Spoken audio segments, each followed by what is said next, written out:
Hey guys, tonight we're stepping into one of the busiest, loudest, smelliest, and surprisingly most exciting places in medieval Europe, the marketplace. Forget the charming little Christmas markets you might be imagining, with neatly arranged wooden stalls, cheerful musicians, and someone happily selling handcrafted candles. The real medieval market was muddy, overcrowded, incredibly noisy, and smelled like every farm animal in the kingdom had collectively agreed to spend the afternoon there. Tonight, you'll discover what shopping was really like in the Middle Ages. We'll wander through streets packed with merchants shouting over one another, inspect suspicious cuts of meat buzzing with flies, bargain for bread that could double as a building material, try not to get cheated by clever traders with dishonest scales, and do our very best not to lose our money to an experienced pickpocket before lunchtime. We'll meet travelling merchants carrying luxurious spices worth more than some families earned in months. We'll visit blacksmiths, bakers, butchers, cloth sellers, and horse traders, each convinced they're offering the best deal in Christendom. Along the way, we'll uncover how ordinary people bought everything from simple wooden spoons to expensive imported silk, all while navigating crowds filled with gossip, livestock, street performers, wandering monks, and the occasional chicken that had absolutely no intention of respecting personal space. As always, we'll separate the Hollywood version from the historical reality. Because while movies love to show colourful festivals and cheerful shopping trips, the truth was often muddier, smellier, and considerably more exhausting. So before you get comfortable, take a moment to like the video and subscribe. But only if you genuinely enjoy these slow journeys through history. And while you're down there, let me know in the comments where you're listening from and what time it is where you are. It's always one of my favourite parts of making these videos, seeing just how far these little bedtime history adventures travel around the world. Now, dim the lights. Maybe turn on a fan for that gentle background hum. Find a comfortable position. Take a slow, easy breath. And let's ease into tonight's journey together. Congratulations. You've just woken up sometime around the year 1285. The good news? Today is market day. The bad news? So is everyone else within about 20 miles. By the time you arrive, thousands of people, hundreds of animals, and more than a few professional scammers will all be competing for the exact same stretch of muddy ground. You're about to discover that medieval shopping wasn't relaxing. It was an endurance event. And before the sun has even climbed above the horizon, your adventure is already beginning. Congratulations. You've survived another night in medieval Europe. The good news? Today is market day. The bad news? So is everyone else within walking distance, riding distance, or stubborn donkey distance? Your eyes slowly blink open long before the sun has even considered doing its job. There isn't an alarm clock beside your bed, mostly because there isn't a bedside table, or a clock, or much of a bed. Instead, you're awakened by a rooster who firmly believes volume is a personality trait. Outside, the village is already coming to life. A wooden cart rattles over uneven ground somewhere beyond your cottage. A cow lets out a long, dramatic moo that sounds less like farmyard conversation and more like a formal complaint to management. A dog immediately answers, because apparently every disagreement in medieval Europe requires multiple participants.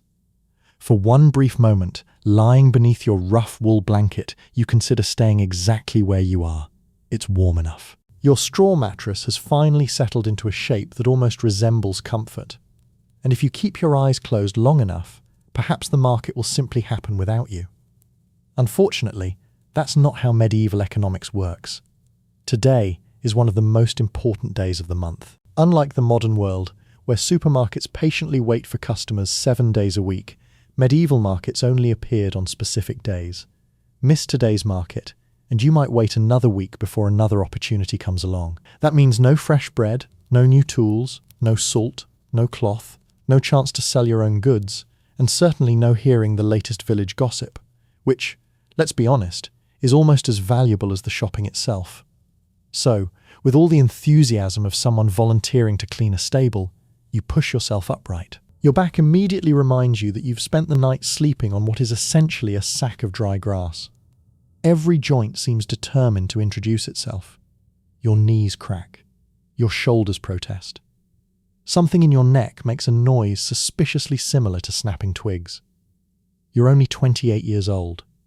which, by medieval standards, already feels surprisingly experienced. The morning air creeps through tiny gaps in the wooden walls, carrying the unmistakable smell of damp earth, cold smoke, and livestock. It's strangely familiar. After all, you've been smelling some combination of those three things almost every day of your life. You pull your single wool tunic over your head. It's exactly where you left it yesterday, mostly because it's the only one you own. The fabric is stiff from weeks of hard work, smoke from countless evenings beside the hearth, and enough accumulated dust to qualify as another layer of insulation. Modern wardrobes might offer choices. Blue shirt? White shirt? Something formal? Something casual? Your wardrobe offers a much simpler decision. Wear your tunic, or don't wear your tunic. And medieval society has surprisingly strong opinions about one of those options. You tighten the leather belt around your waist and slip your feet into worn leather shoes that have already survived far more seasons than anyone expected. One sole has been repaired twice using crude stitches. The other squeaks faintly whenever it meets damp ground. That will become everyone's problem very shortly. Across the room, your wife is already awake. She carefully wraps several rounds of homemade cheese in linen cloth before placing them into a woven basket. Nearby sit a dozen onions, a few bundles of herbs, and several skeins of wool thread spun over the last few weeks. These aren't simply household supplies. They're your bargaining power. Money exists, of course.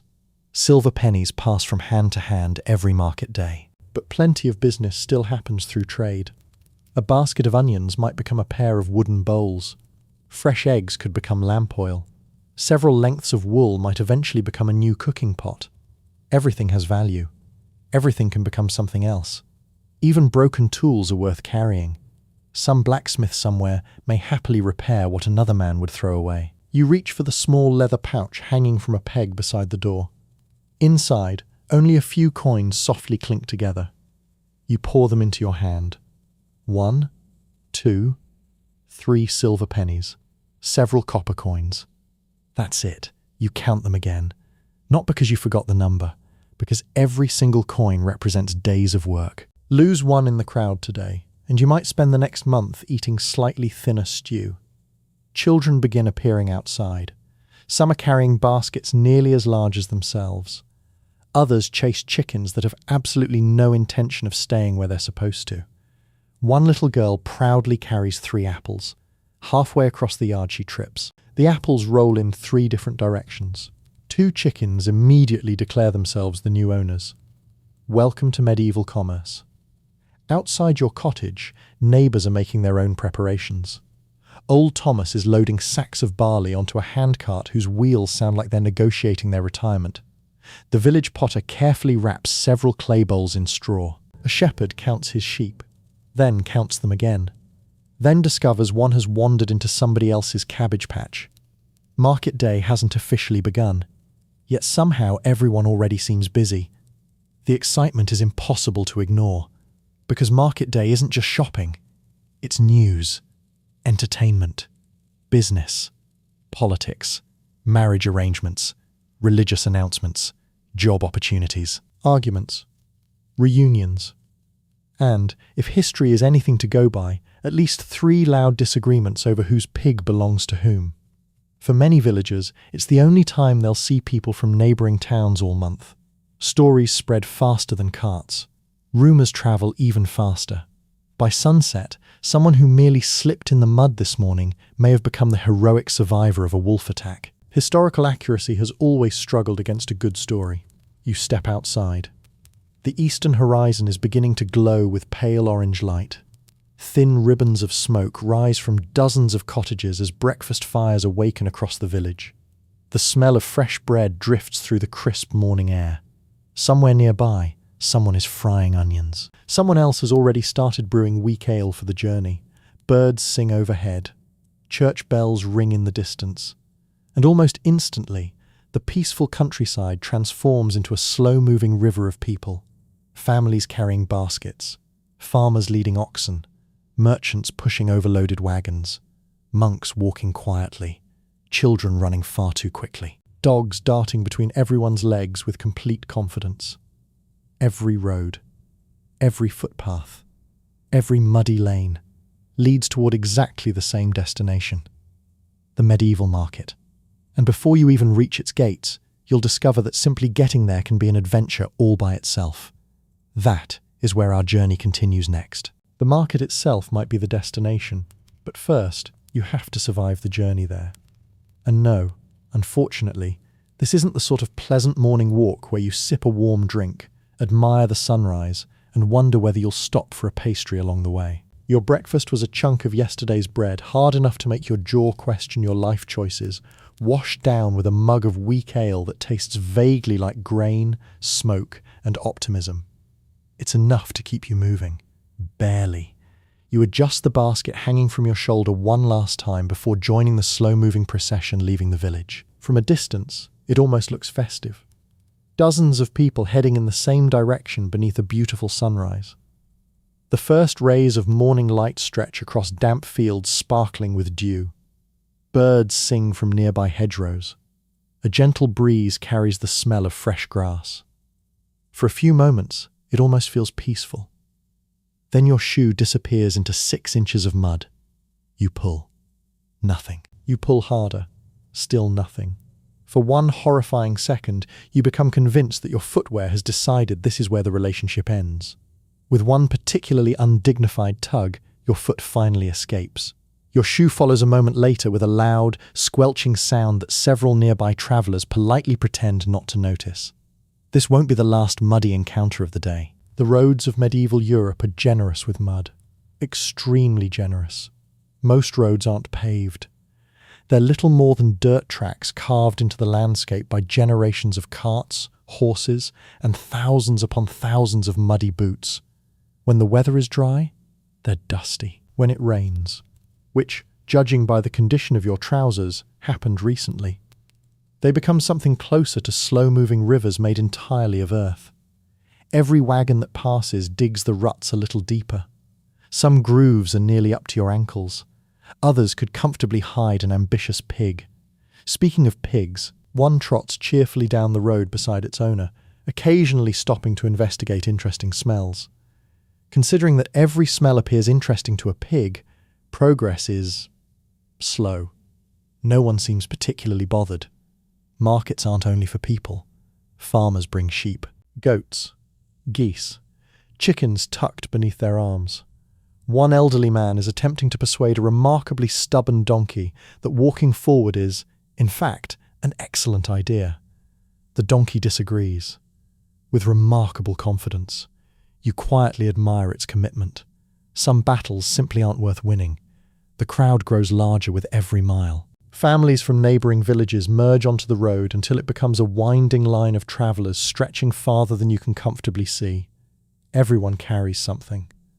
Bundles of wool, barrels of ale, baskets overflowing with vegetables, fresh butter wrapped carefully in cloth, clay pots balanced so delicately they seem to defy both gravity and common sense. A pair of blacksmiths pull a handcart loaded with iron tools. The wheels groan dramatically. Whether from the weight or simple emotional exhaustion is impossible to say. Children dart between adults like energetic sparrows. Some help. Others mostly create additional obstacles. One little boy proudly announces that he'll carry the eggs. 30 seconds later, everyone learns that enthusiasm and coordination are entirely different skills. Breakfast for several nearby chickens improves considerably. As the morning grows brighter, conversations begin filling the road. People exchange news. Old Margaret's cow finally had her calf. They say the miller's son is getting married. I heard taxes are going up again. I heard they're going down. I heard the king himself is coming. That last rumour spreads surprisingly quickly. By the time it reaches the back of the crowd, the king is apparently arriving with 500 knights, 3 bishops, 2 elephants, and a dragon. News changes rapidly when it has to travel by word of mouth.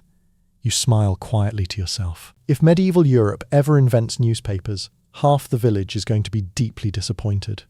The farther you walk, the more merchants begin joining the road. Unlike local farmers, these travellers have come from much farther away. Some wagons display colourful painted symbols advertising their trade. Others are covered with heavy canvas to protect valuable goods from rain, dust, and curious fingers. One merchant's cart carries bolts of brightly dyed cloth, rich blues, deep reds, golden yellows, colours so vivid they almost seem magical against the muddy countryside. Several women walking nearby can't help slowing down for a better look. The merchant notices immediately. He smiles. He's been making people slow down for years. Business begins long before anyone reaches the market. Not every traveller inspires confidence, however. A pair of unfamiliar men stand quietly beneath a large oak tree watching the passing crowd. They're dressed well enough, perhaps a little too well. Neither carries anything to sell. Neither seems particularly interested in shopping. Instead, they watch belts, pouches, wagons, people. Every now and then, their eyes linger just a little too long on someone's coin purse. You instinctively tighten your own leather pouch beneath your cloak. Market roads attract honest merchants. They also attract dishonest ones. A crowded road filled with distracted travellers is excellent for business, depending entirely on what business you're in. Fortunately, village folk have become experts at quietly warning one another. A woman ahead gives you a subtle nod toward the strangers. No words. None needed. The message is perfectly clear. Keep walking. Keep your money close. And don't become anyone's easiest opportunity today. The road begins climbing a gentle hill. Your legs already ache. The basket feels noticeably heavier than it did an hour ago. Somehow, onions gain weight during travel. No scholar has yet explained how. Finally, as you reach the top, the crowd around you slows almost to a stop. People begin smiling. Children point excitedly. Even the stubborn donkey appears mildly interested. In the valley below lies your destination. Surrounded by wooden palisades and overlooked by the tall stone tower of the parish church, the market town is already alive. Thin columns of smoke rise above hundreds of rooftops. Church bells echo across the countryside. Tiny, colourful awnings dot the marketplace like scattered patches of red, blue, green, and white. Even from this distance, you can hear it. The shouting, the laughter, the barking dogs, the clatter of wooden wheels, the ringing of blacksmiths' hammers, the endless hum of hundreds of voices blending together into one enormous sound. You've finally arrived. Or at least, close enough to realise that getting inside is going to be an entirely new adventure. Because before you can buy so much as a single loaf of bread, you'll have to squeeze your way through one of the busiest places in medieval Europe. And that's where our journey continues next. From the top of the hill, the marketplace almost looks inviting.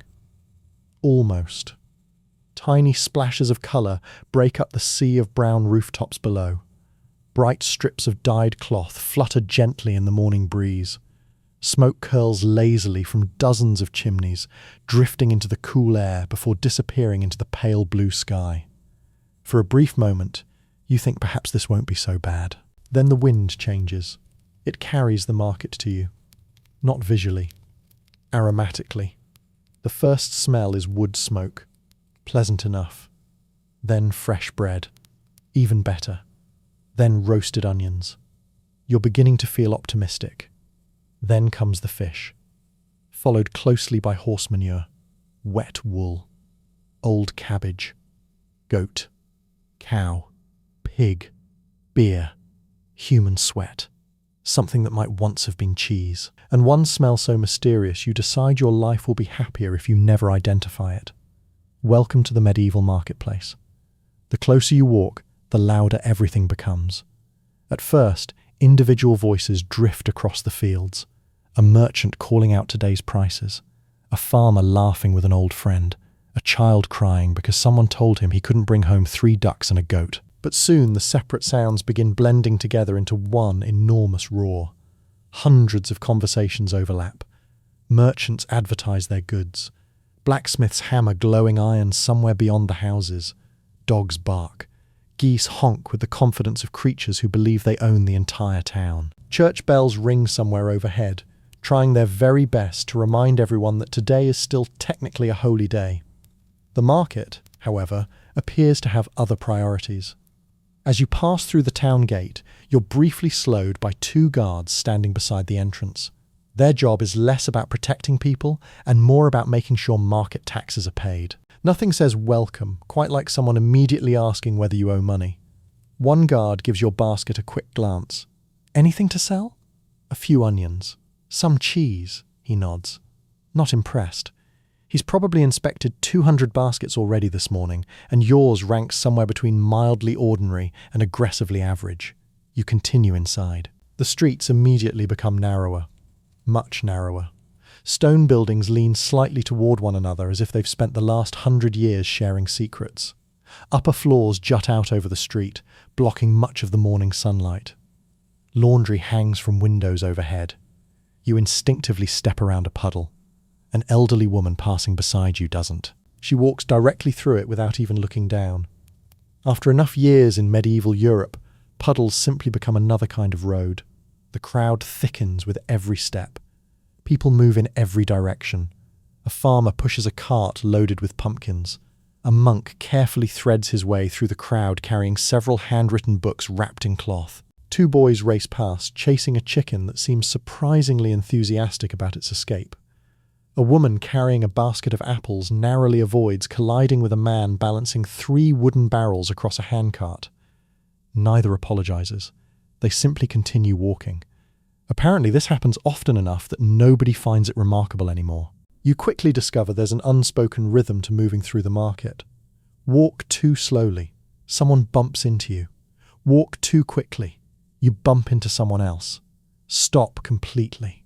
You'll create what medieval historians might accurately describe as a traffic jam. Except instead of angry drivers, you have annoyed merchants, impatient donkeys, and at least one goose loudly expressing its disappointment. Speaking of animals, they're everywhere. Not near the market. Not outside the market. Inside it. A pig wanders happily between shoppers searching for something edible, which, judging by its enthusiasm, includes almost everything. Several chickens peck confidently at crumbs beneath a baker's stall. A pair of sheep object loudly as they're led toward a livestock pen.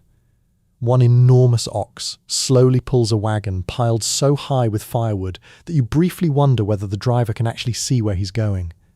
Judging by the number of people diving out of the way, probably not. You grip your basket a little tighter, not because you're worried about dropping it, because this crowd has a habit of gently carrying people wherever it wants them to go. It's less walking, more controlled drifting. A merchant suddenly appears almost inches from your face. "Fresh apples!" He proudly holds one up. "They're the finest in the county!" You glance at the apple. It's small, slightly bruised, and appears to have already attracted the interest of a determined worm. The merchant notices your hesitation. "That one," he says quickly, pointing to another, "is even finer."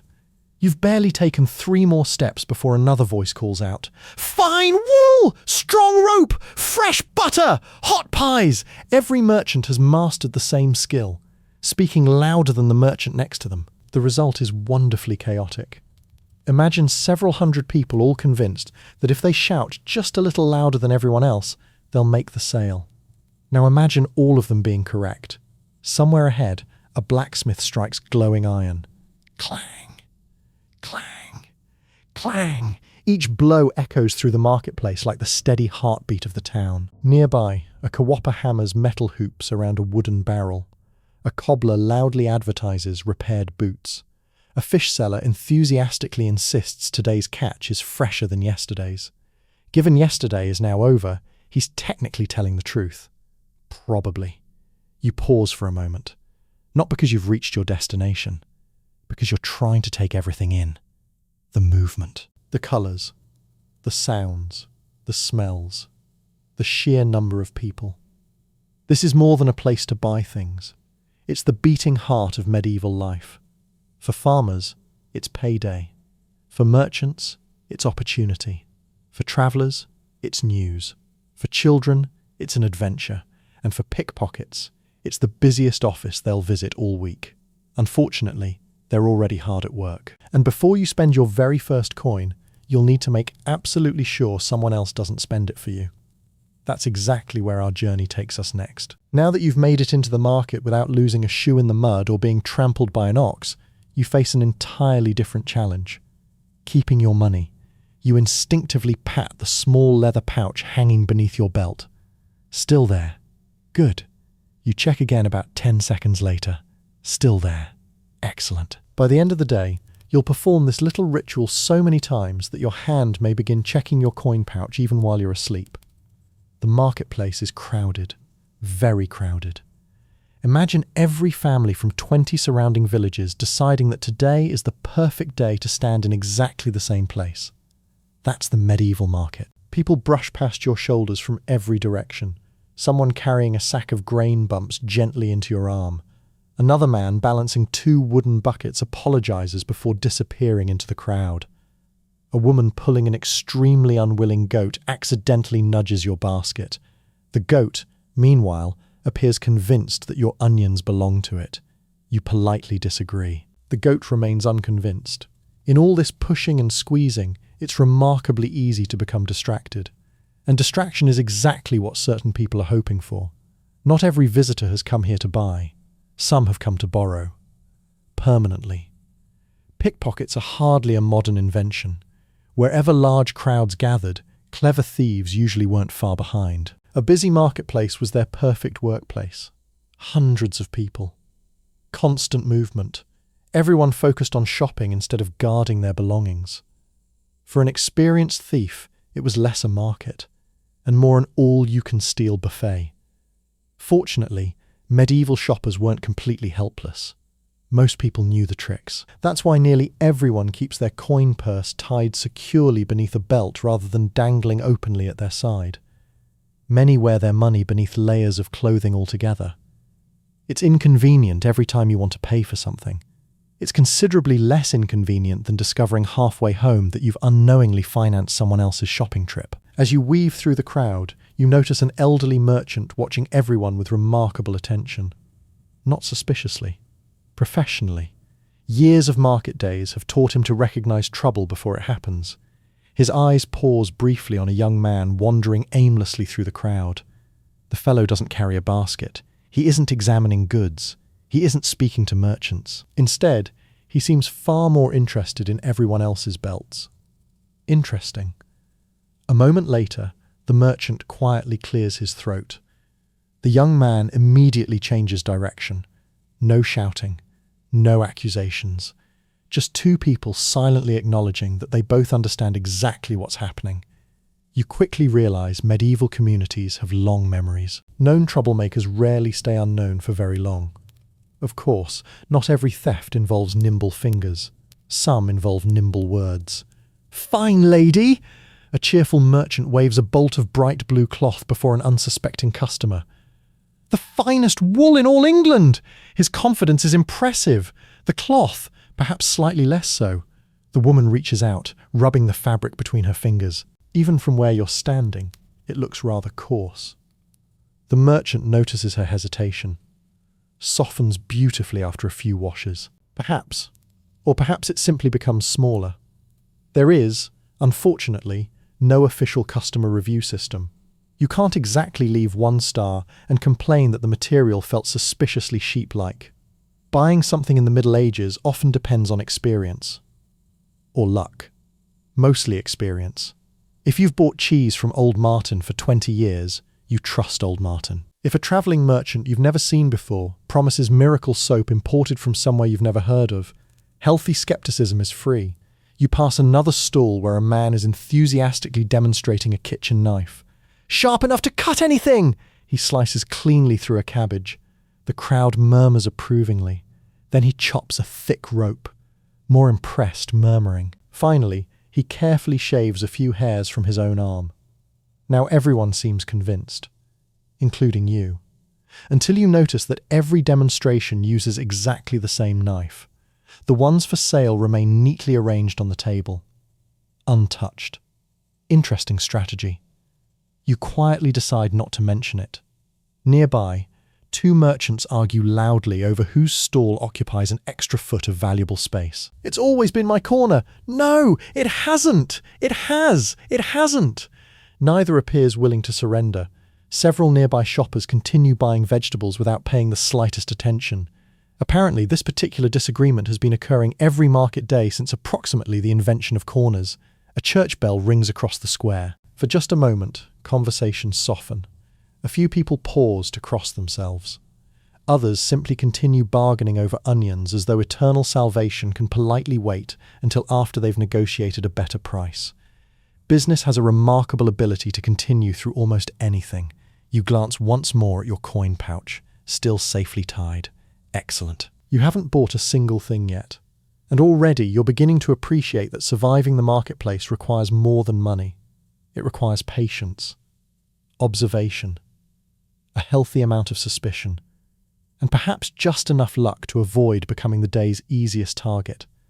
Because if protecting your coins is one challenge, actually spending them turns out to be another entirely. You see, in medieval Europe, almost nothing has a fixed price. And that means every purchase begins with a conversation, followed by a negotiation, and occasionally a very polite argument. That's where our journey continues next. If you've come to the medieval market hoping for a quick shopping trip, you're about to be deeply disappointed.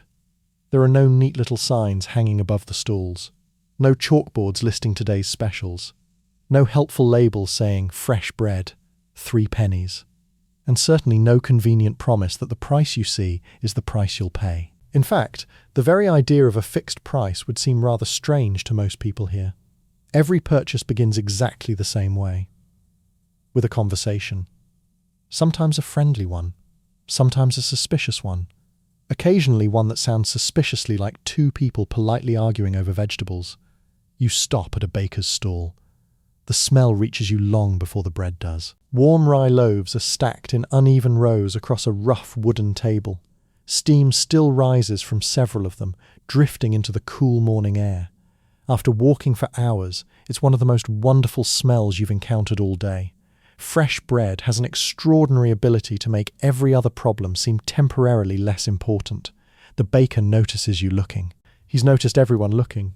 That's generally how selling bread works. "Morning," he says cheerfully. "Morning! Looking for a loaf?" You nod.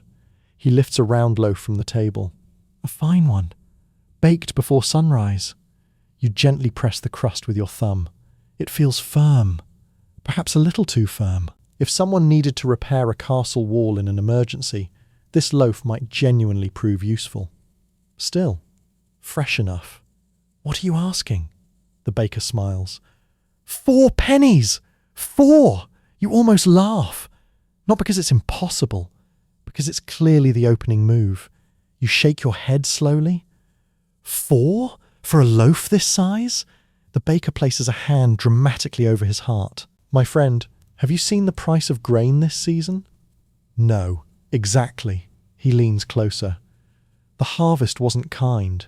You glance toward another baker only a few stalls away. His table looks equally busy. His bread appears equally round. His customers seem equally alive. Competition exists here. The first baker notices exactly where you're looking. He's been watching customers do that for years. 3 pennies, he says. "And I'll throw in a small roll. Progress." Not enough progress. You fold your arms thoughtfully. "My wife sent me here." An experienced merchant immediately understands what that means. Whether your wife actually did is beside the point. Everyone knows that returning home after paying too much is a conversation nobody particularly enjoys. He sighs dramatically. The sort of sigh perfected by generations of shopkeepers pretending they're moments away from financial ruin.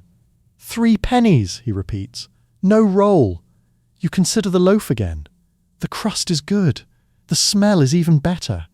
It would probably last several days if nobody in your household became unexpectedly hungry." You nod. "Done." The baker grins. Neither of you truly won. Neither of you truly lost. That's generally the sign of a successful bargain. You hand over the coins. He hands over the bread.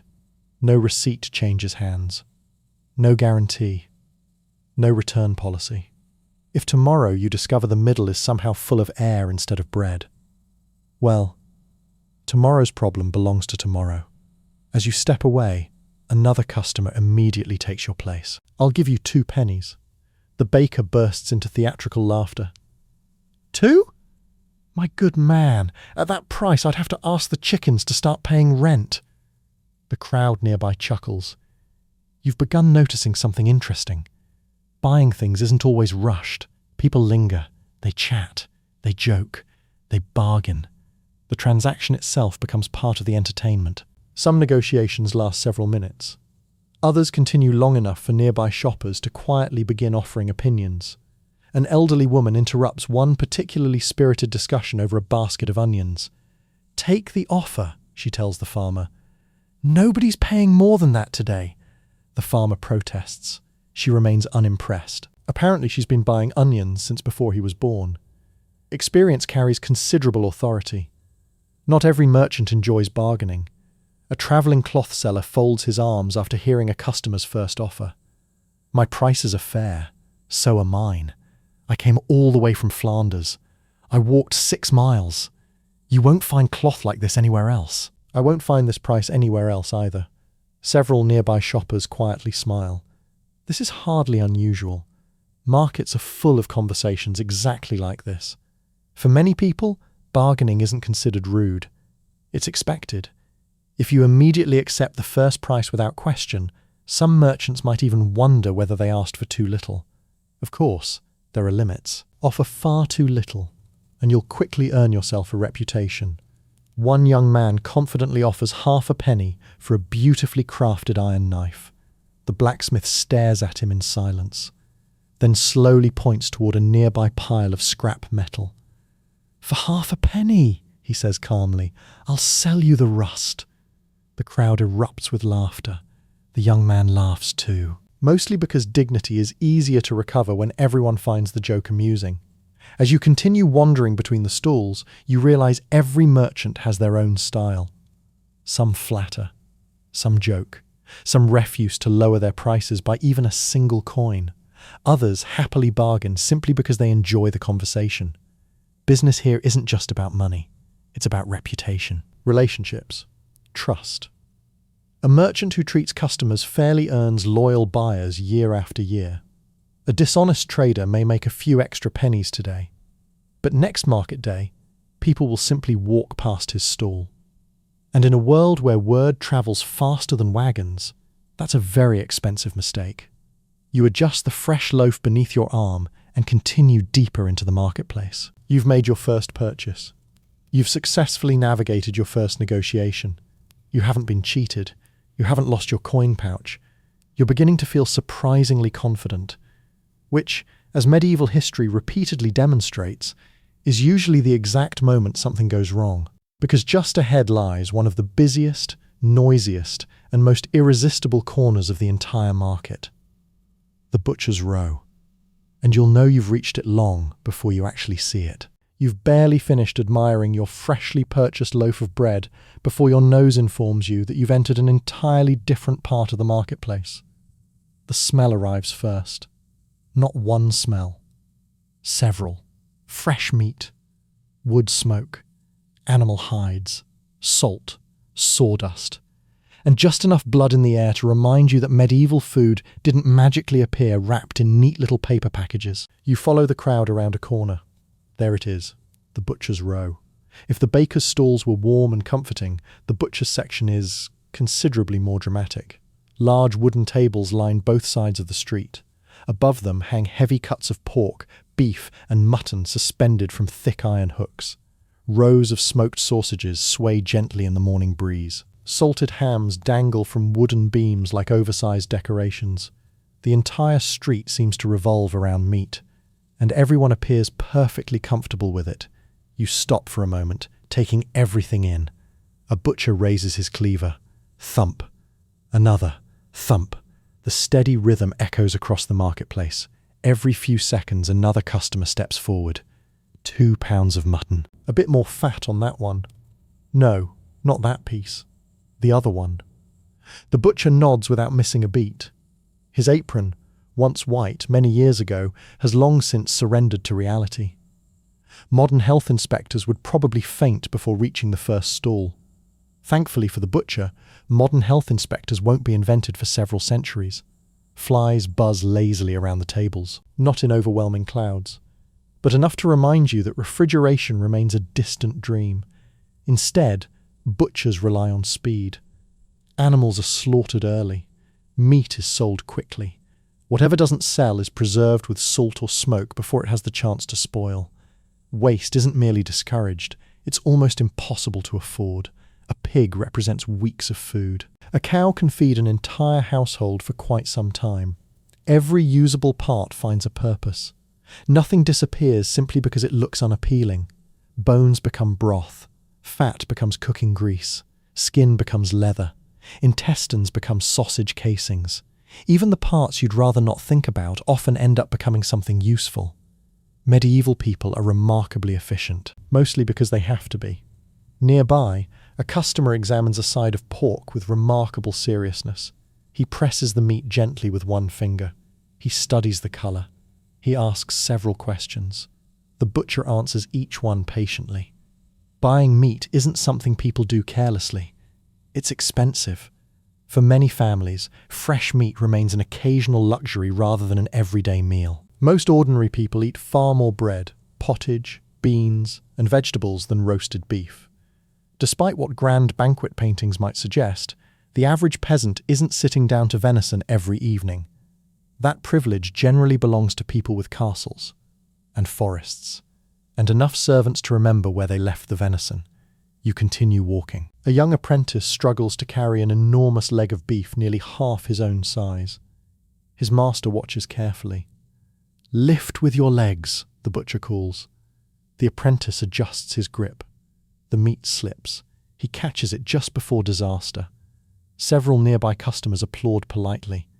The apprentice bows dramatically as though he'd intended the entire performance. Confidence. Sometimes that's all anyone notices. Across the street, another butcher has become engaged in what appears to be today's most important argument. "My scales are honest. So are mine. They're lighter than last week. The meat's heavier." That's not how weight works.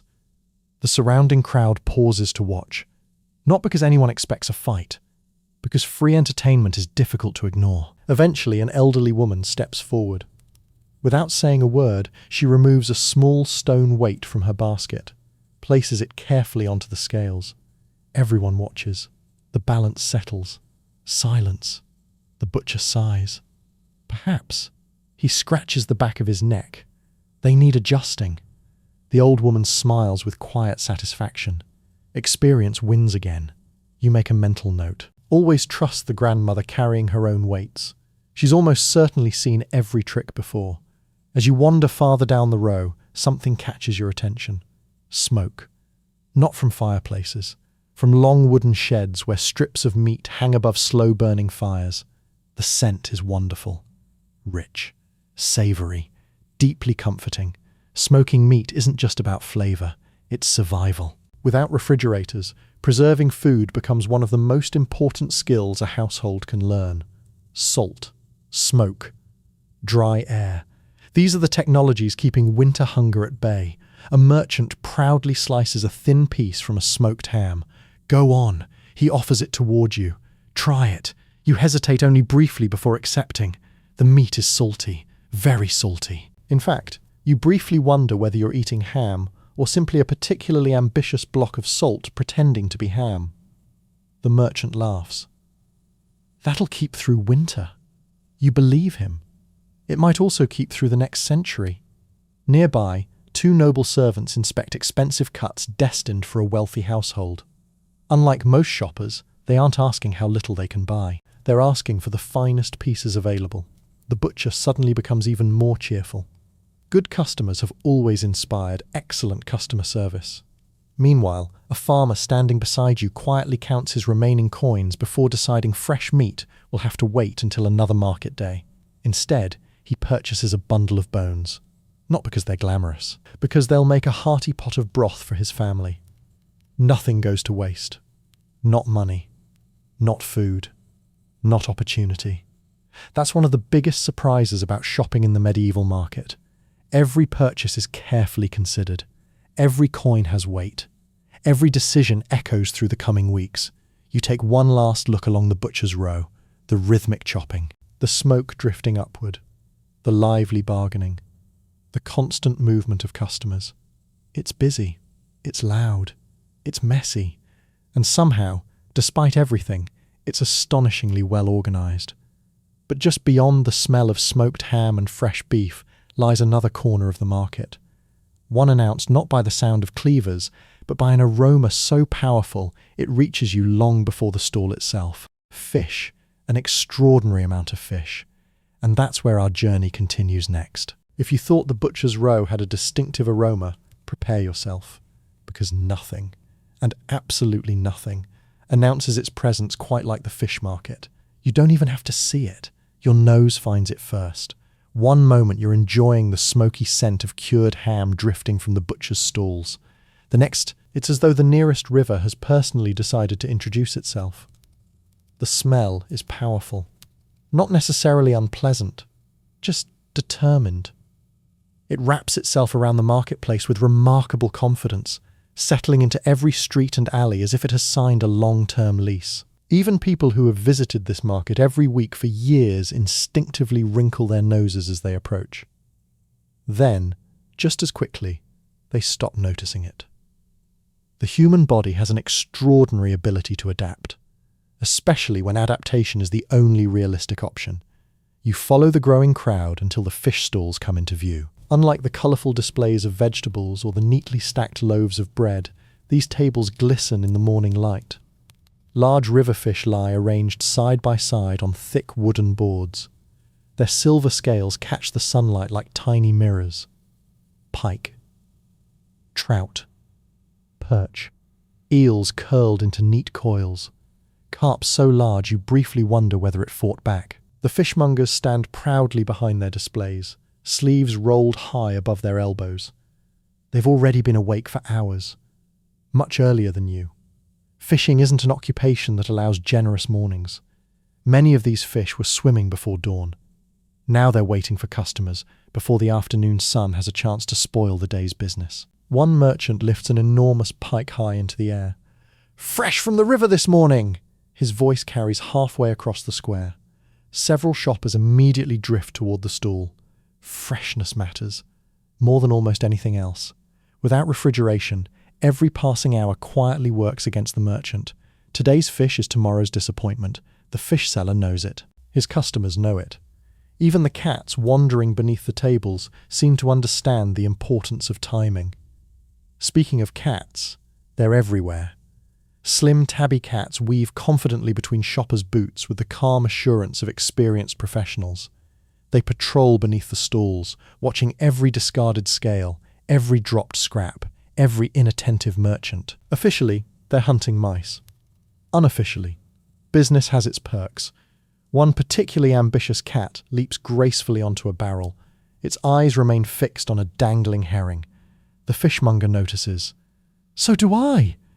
Without even looking, he gently nudges the cat back to the ground using one boot.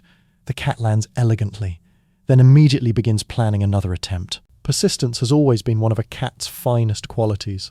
Nearby, barrels stand stacked 3 high, not filled with fresh fish, salted fish. Thousands upon thousands of fish spend their second lives packed tightly beneath thick layers of coarse salt.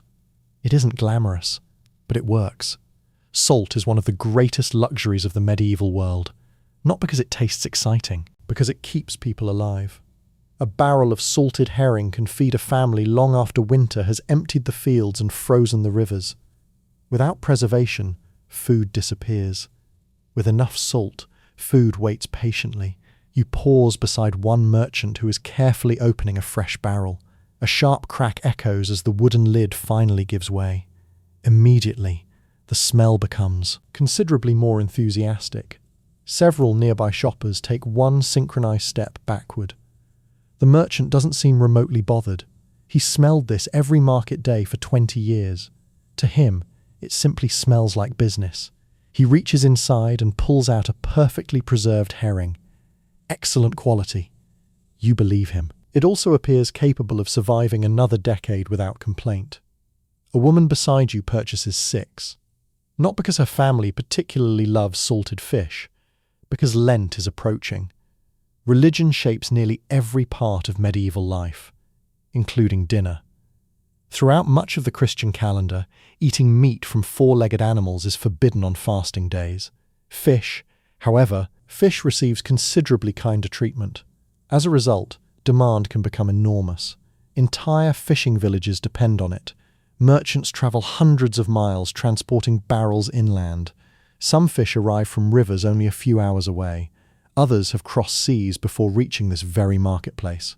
For many shoppers, buying fish isn't a choice, it's a necessity. You continue farther along the row. An elderly fisherman proudly displays a basket of live eels twisting slowly over one another. They're surprisingly energetic. One suddenly slips free. It lands on the ground with a wet slap. For one glorious moment, complete chaos unfolds. The eel wriggles enthusiastically between people's feet. A child squeals with delight. A woman lifts her skirts to avoid the slippery escapee. Two dogs immediately volunteer their assistance. Neither proves particularly helpful. Finally, the fisherman calmly bends down, scoops up the runaway eel with practiced hands, and drops it back into the basket. Without missing a beat, he announces, "Still fresh." Several customers laugh. One even decides to buy it. That's confidence. Or perhaps optimism. As you wander onward, you notice that fish buyers inspect their purchases just as carefully as meat buyers. Clear eyes, firm flesh, bright scales. Nobody wants yesterday's catch pretending to be today's bargain. Experienced shoppers know exactly what to look for. Experienced merchants know exactly what buyers are looking for. The dance continues. Offer. Inspect. Question. Bargain. Purchase. Every transaction follows its own quiet rhythm. Not every fish comes from nearby rivers, either. Some merchants proudly advertise dried cod brought from distant northern waters. Others sell smoked salmon from regions you've never visited. For many villagers, the market offers their only chance to taste food from places they may never see. It's a small reminder that medieval Europe, despite its slow travel and muddy roads, is far more connected than people often imagine. Goods travel astonishing distances. Even if people rarely do, you breathe deeply, immediately regret it, then smile anyway. The fish market is loud, busy, a little slippery underfoot, and impossible to ignore. But as you leave behind the smell of salt, river water, and determined herring, something much sweeter begins drifting through the air. Warm honey, fresh apples, ripe berries, and the unmistakable scent of fruit that hasn't yet become tomorrow's cider. At last, you've reached one of the most colourful corners of the entire medieval market, the produce stalls. And compared to fish, they seem almost cheerful. That is where our journey continues next. After weaving your way through the butchers, surviving the fishmongers, and successfully keeping both your coin purse and your dignity intact, something catches your eye. Colour. Actual colour. In a world where most clothing comes in various exciting shades of brown, grey, and whatever colour sheep naturally happen to be, the produce market feels almost extravagant. Rows of wooden stalls stretch across one side of the square, overflowing with fruits, vegetables, herbs, and baskets woven so neatly they almost look decorative. Almost. Everything here still has a job to do. The air changes, too. The heavy smell of fish slowly fades behind you. In its place comes the sweet scent of ripe apples, crushed herbs, fresh onions, damp earth, and warm sunlight falling across wooden baskets. It's surprisingly pleasant, until someone nearby accidentally steps on a cabbage. Fortunately, cabbage doesn't explode. It merely complains in its own quiet, leafy way. You wander toward the first stall. Neat piles of onions sit beside bundles of carrots that still carry traces of soil from the fields where they were pulled only yesterday. Parsnips lie beside turnips. Leeks stretch across rough wooden tables like green spears. Round cabbages, each nearly the size of a child's head, are stacked into careful pyramids that somehow remain standing despite hundreds of people squeezing past every hour. You can't help noticing something. The vegetables aren't perfect. Some carrots twist into strange shapes. A few apples have tiny blemishes. One cabbage appears to have survived a determined attack by something with very small teeth. Nobody seems particularly concerned. In medieval Europe, food isn't judged by whether it looks ready for a painting. It's judged by whether it'll fill your stomach. A crooked carrot tastes remarkably similar to a straight one. Several chickens scratching beneath the stalls appear delighted whenever a damaged vegetable rolls onto the ground. Waste remains a luxury almost nobody can afford. A farmer proudly lifts a large pumpkin. "Best one I've grown this year!" His wife quietly whispers something into his ear. He pauses. Second best. Honesty, it seems, occasionally arrives with assistance. You smile and continue wandering. Unlike modern supermarkets where nearly every fruit imaginable appears regardless of season, medieval markets obey nature with stubborn loyalty. It's late summer. That means apples are plentiful. Pears fill several baskets. Plums sit in woven trays beside handfuls of hazelnuts gathered from nearby woods. Blackberries arrive in small wooden bowls, their deep purple colour standing out against the pale straw beneath them. Children stop to stare. Parents gently remind them that looking remains considerably cheaper than buying. One little girl points excitedly toward a basket of bright red cherries. Her father crouches beside her. They'll be gone by next month. Seasonal eating isn't a fashionable lifestyle here. It's simply life. Nobody expects strawberries in winter. Nobody asks why oranges aren't available. If the local trees aren't producing fruit, then fruit simply waits until next year.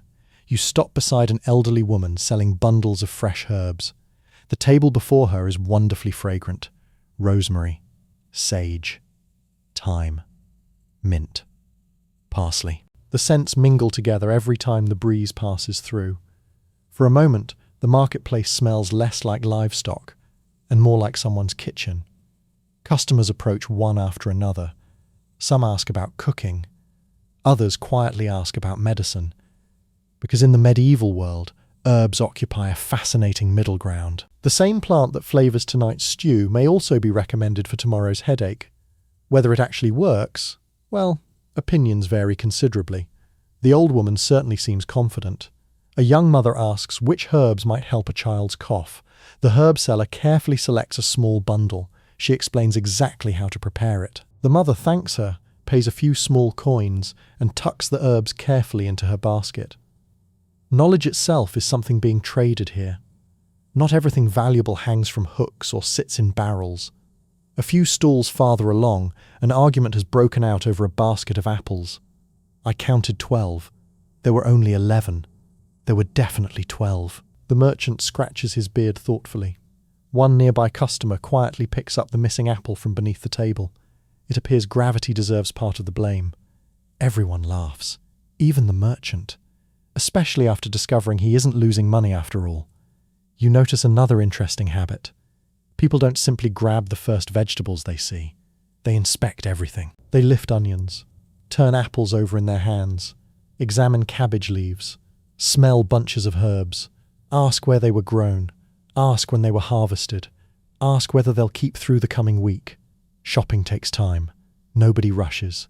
Every purchase matters. Every coin has already required days of hard work to earn. As you continue through the produce stalls, your attention is suddenly drawn toward a display unlike anything else you've seen today. Tiny cloth bags, small wooden boxes, bright yellow powders, deep red threads, dark brown bark curled into delicate rolls. The air itself seems different, warmer, sweeter, more mysterious. You breathe in slowly. Pepper, cinnamon, cloves, saffron, spices. The most expensive aromas in the entire marketplace. And for many ordinary shoppers, the closest they'll ever come to touching a fortune. That's exactly where our journey continues next. You've spent the morning surrounded by bread, vegetables, fish, and enough livestock to start your own farm. Then you notice a crowd gathered around one particularly tidy stall. It isn't the biggest stall in the market.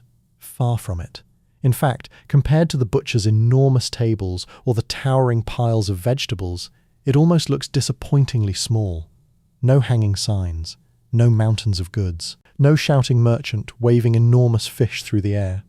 Just a handful of tiny wooden boxes, several cloth bags, a polished brass scale, and one man smiling with the quiet confidence of someone who knows nearly everyone walking past can't actually afford what he sells. You drift a little closer. Immediately, the air changes. Gone are the earthy smells of onions and cabbage. Gone is the lingering scent of fish. Instead, warm, unfamiliar aromas fill the space around you. Sweet, peppery, rich, almost magical. For a brief moment, you forget you're standing in a muddy medieval marketplace. Your nose feels as though it's travelled halfway across the world. The merchant notices your curiosity. They're welcome to smell. He gently unties one small linen pouch. Inside are tiny black berries. At least, they look like berries. He carefully pours a few into his palm. Pepper! You lean in! The smell is surprisingly strong for something so small. Today, black pepper sits quietly beside the salt on millions of dinner tables. In medieval Europe, it might as well be black gold. These little dried peppercorns have travelled thousands of miles before reaching this market. They began their journey in distant India. From there, they crossed oceans aboard merchant ships, passed through bustling ports in the Middle East, changed hands between countless traders, crossed the Mediterranean, travelled by wagon, perhaps by riverboat, perhaps on the backs of pack animals. Every stop along the way added another person hoping to make a profit. By the time those tiny peppercorns reach this humble market town, their value has multiplied many times over. Distance has always been expensive. You glance at the merchant's display. Each spice occupies its own carefully labelled container. Nothing is mixed together. Nothing is left uncovered. Every pinch matters. A wealthy noble might purchase several handfuls without much thought.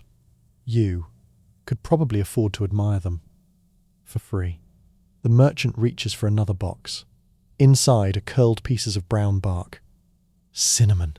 He snaps one gently in half. The fragrance immediately escapes into the air. Warm, sweet, comforting. It's difficult not to smile. The smell somehow reminds you of baking, of winter, of celebrations. The strange part is, most people standing around this stall have never actually travelled farther than the next county. Yet through spices, they catch tiny glimpses of lands they'll never see. Places where the air is warmer. The trees are different. The language is unfamiliar.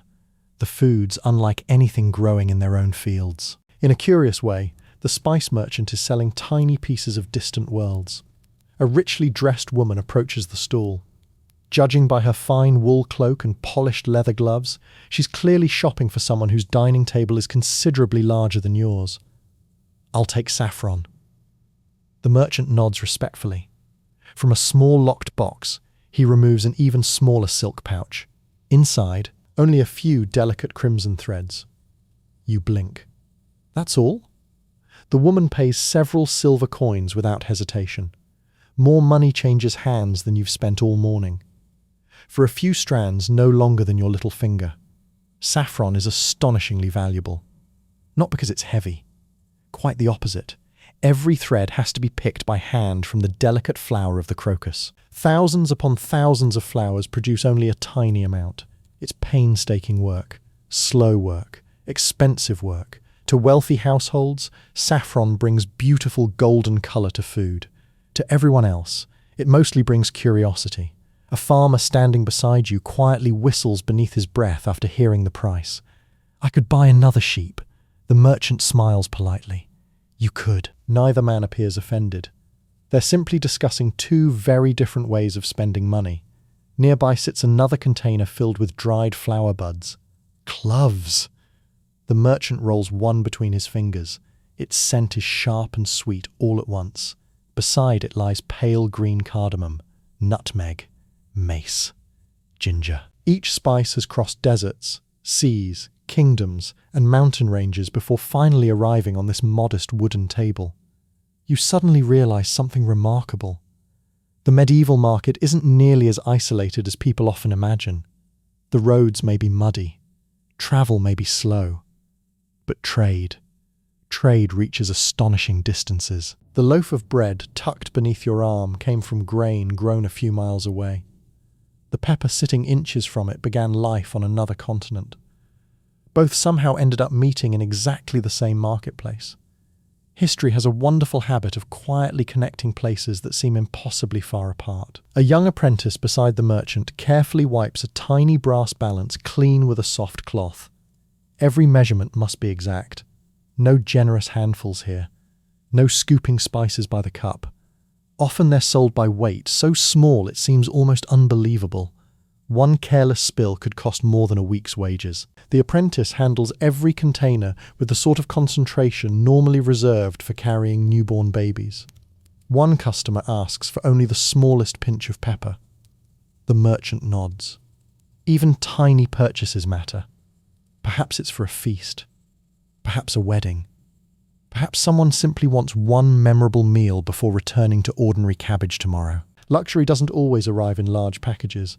Sometimes it's measured in grains. As you leave the spice stall behind, the sweet fragrance slowly fades into the familiar smells of smoke and fresh bread once again. Ahead, another crowd has gathered. This one is considerably louder. Laughter echoes through the square. Someone cheers. A child gasps in amazement. You catch the unmistakable sound of juggling balls landing safely, followed immediately by one that clearly didn't. Shopping, it seems, isn't the only entertainment on market day. Because for many villagers, the marketplace isn't simply where they spend money. It's where they come to be amazed. And that's where our journey continues next. By now, you've successfully bargained for bread, admired spices worth more than your yearly savings, and somehow managed to avoid being adopted by a particularly determined goat. You begin to think you've seen everything the market has to offer. Then you hear applause. Not polite applause, real applause. The kind that ripples through a crowd so suddenly that people stop shopping in the middle of a sentence. Even the merchants glance up from their stalls. Curiosity has always been excellent at interrupting commerce. You follow the sound. The crowd grows thicker with every step. Children weave between adults. Several teenagers stand on overturned barrels to improve their view. An elderly man, clearly too dignified to push through the crowd, quietly accepts that he'll be watching most of the performance through other people's shoulders. Finally, you reach the edge of a small circle. At its centre stands a juggler. He wears brightly coloured clothes patched together from dozens of different fabrics. Compared to the plain browns and greys surrounding him, he looks almost exotic. His sleeves are rolled high. His cap hangs slightly crooked. Most importantly, he knows exactly how to hold an audience. 3 wooden balls fly effortlessly through the air. Up. Across. Down. Again. Again. His hands move so smoothly that they almost seem disconnected from the rest of his body. A little boy beside you stares with his mouth hanging open. His mother gently closes it for him. The juggler notices. Without missing a beat, he smiles. "Careful, young master," he nods toward the boy. "A fly may mistake that for an invitation." The crowd bursts into laughter. Even the little boy laughs, although he's not entirely sure why everyone else found it so amusing. The trick isn't really the juggling. It's the conversation, the jokes, the little comments tossed into the performance as effortlessly as the balls themselves. Modern comedians have microphones. This fellow simply has a loud voice and years of practice. He suddenly adds a 4th ball. The crowd gasps. A 5th. Someone whistles.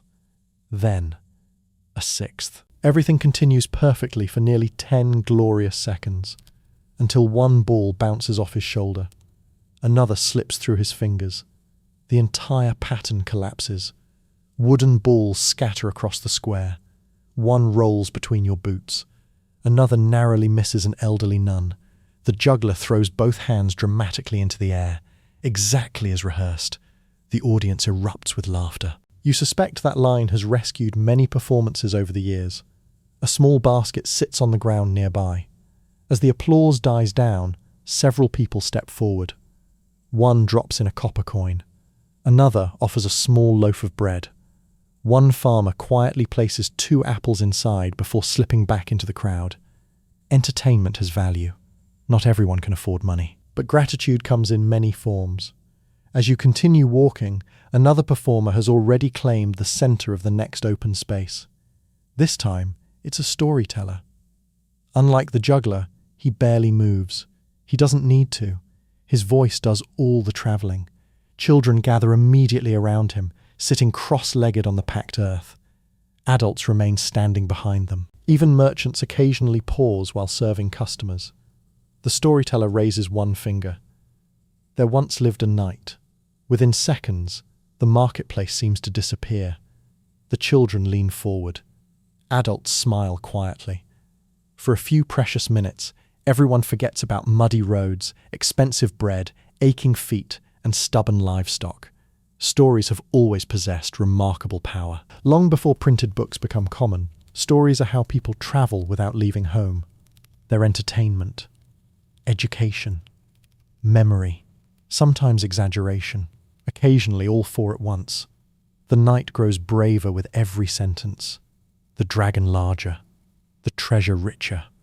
By the end of the tale, you're fairly certain the horse deserves its own heroic ballad. Historical accuracy appears to have taken the afternoon off. Nobody minds. Markets aren't universities. They're places where imagination is happily accepted as legal tender. A cheerful tune suddenly floats through the air. Nearby, two musicians have begun playing. One carries a simple wooden flute. The other plucks the strings of a small lute whose polished wood gleams softly in the afternoon light. The melody dances gently above the noise of the marketplace. It's impossible not to notice how quickly people's pace changes. Children begin skipping instead of walking. Several young couples linger a little longer beside nearby stalls. Even an elderly merchant unconsciously taps one foot while counting coins. Music has a curious way of making work feel lighter. Not everyone performs for laughter. Near the church wall, a travelling preacher has gathered his own audience. His voice is every bit as powerful as the storyteller's. Instead of dragons and brave knights, however, he speaks of virtue, sin, charity, the importance of honest dealings. Several merchants suddenly become very interested in arranging their cabbages. Whether from guilt or simple timing, only they know. Markets gather every kind of voice. The funny, the serious, the practical, the spiritual.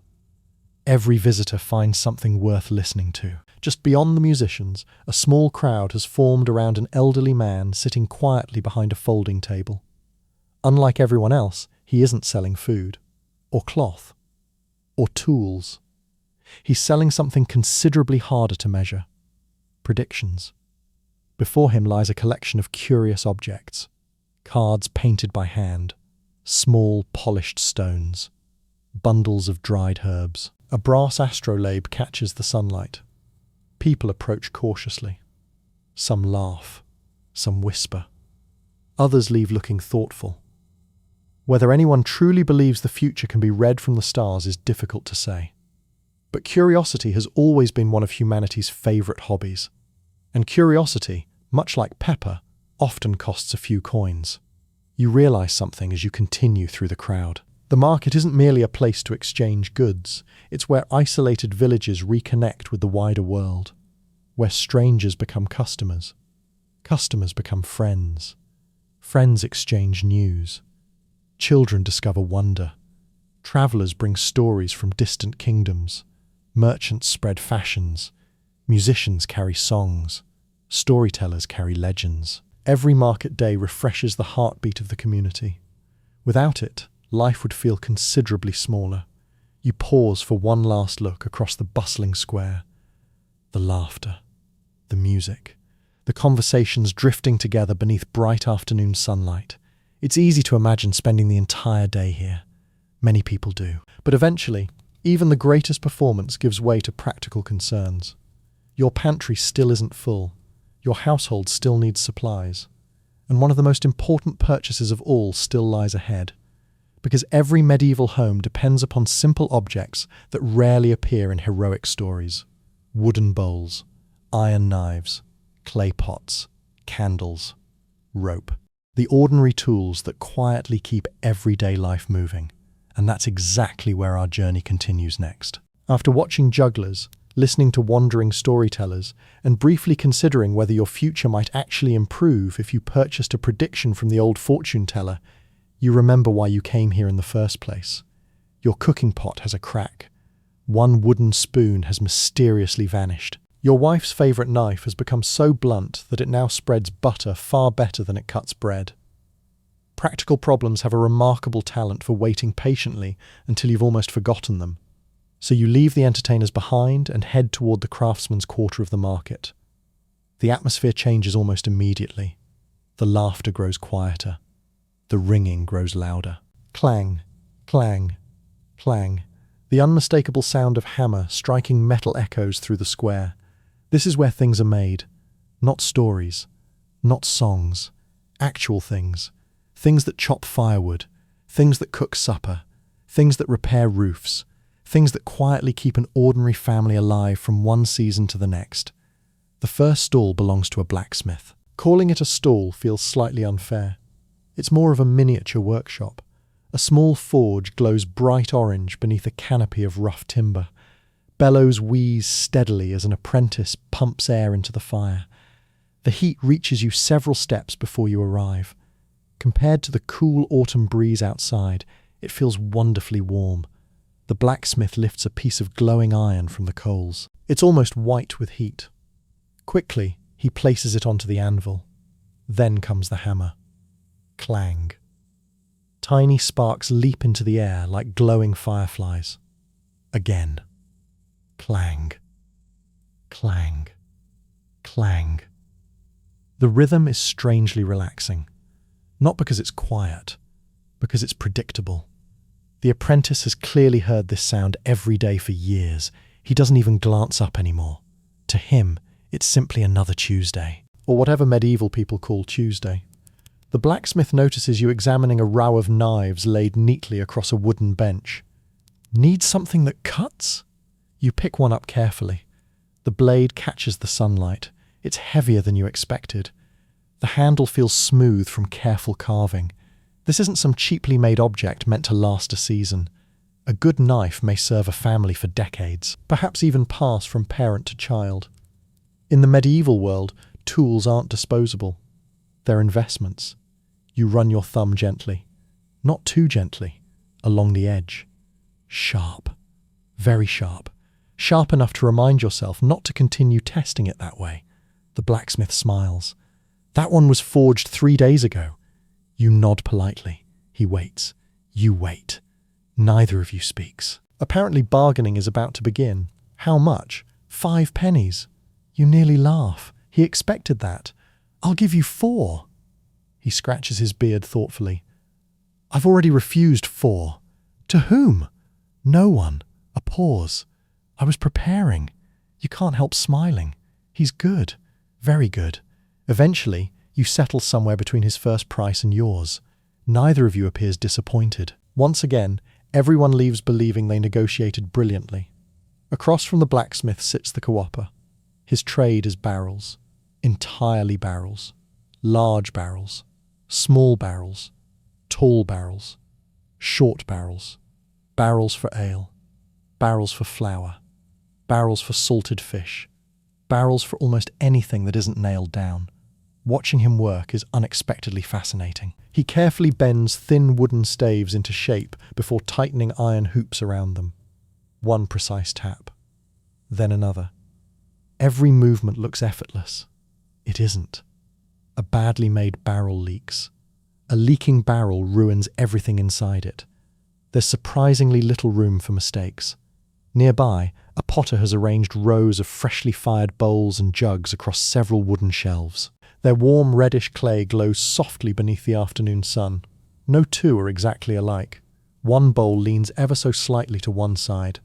Another carries tiny fingerprints baked forever into its surface. Imperfections aren't flaws. They're proof someone actually made it. You pick up a simple drinking cup. It's pleasantly cool despite the sunshine. The potter notices. Strong clay. He taps it gently with one fingernail. The cup answers with a clear, satisfying ring. A cracked pot sounds dull. He demonstrates using another piece. Sure enough, the difference is obvious. Buying household goods requires more knowledge than you expected. Nobody here relies on attractive packaging. The object itself has to prove its worth. Several women carefully inspect cooking pots one after another. They examine the rims, feel the weight, look for hidden cracks. One quietly rejects 3 different pots before finally finding one she trusts. She'll probably cook with it every day for years. A careful decision now saves disappointment later. At another stall, a rope maker has coils hanging from long wooden poles. Thick rope, thin rope, soft rope made from hemp. He proudly invites customers to tug on every piece. One farmer does exactly that, with such enthusiasm that he nearly pulls the entire display onto himself. The rope survives. His dignity requires minor repairs. The merchant politely pretends not to notice. A candle maker displays rows of pale beeswax candles beside darker, cheaper tallow ones. The difference is immediately obvious. Beeswax burns cleaner, smells sweeter, costs considerably more. Tallow is affordable. It also carries a faint aroma that politely reminds everyone it once belonged to an animal. Wealthier households often choose beeswax. Most ordinary families choose whatever allows them to see after sunset. Practicality usually wins. As you continue wandering, you begin noticing something else. Almost every craftsman knows many of his customers by name. How's your father? Did your roof survive the storm? Tell your wife the pan I repaired is ready. This isn't anonymous shopping. It's a relationship built over years, perhaps decades. Reputation is every craftsman's greatest advertisement. There are no printed flyers, no glowing signs, no catchy slogans. If someone makes excellent pots, people simply tell their neighbours. If someone sells poor quality knives, people tell even more neighbours. Word travels astonishingly quickly, especially when disappointment is involved. You finally purchase a sturdy wooden spoon to replace the one that mysteriously disappeared sometime last winter. Whether it was misplaced, burned accidentally, or quietly claimed forever by one of your children, history remains silent. The spoon, at least, feels solid enough to survive many future bowls of stew. You tuck it carefully into your basket beside the loaf of bread. The market is beginning to shift. The sun has climbed higher overhead. The crowds are no smaller. If anything, they've grown even thicker. Merchants call a little louder now. Customers bargain a little harder. Because everyone understands one important truth. The afternoon won't last forever. Soon, traders will begin lowering prices rather than carry heavy goods all the way home. And for patient shoppers, the final hours of market day can be the best time to make a bargain. That's exactly where our journey continues next. By now, you've been walking around the market for what feels like half your natural life. Your feet ache.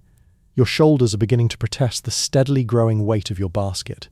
And you've developed a newfound respect for medieval shoppers who somehow managed to do all this while wearing shoes that seem to have been designed by someone with a personal grudge against comfort. The afternoon sun hangs lower in the sky now. The brilliant excitement of the morning has settled into something calmer, not quieter. Markets are never truly quiet, but different. The frantic rush of people arriving has passed. Now comes the careful calculation. Merchants glance toward the sun almost as often as they glance at their customers. Time matters. Every hour changes the value of what's sitting on their tables. A cabbage can survive another journey home. Fresh fish, not so much. You wander back toward the produce stalls, immediately noticing something has changed. The merchant who confidently insisted this morning that his apples were the finest in the county is now sounding considerably more flexible. 2 baskets for the price of 1. A woman pauses. He smiles encouragingly. You won't hear a better offer today. He's probably right. Tomorrow, those apples will be slightly softer. The day after that, softer still.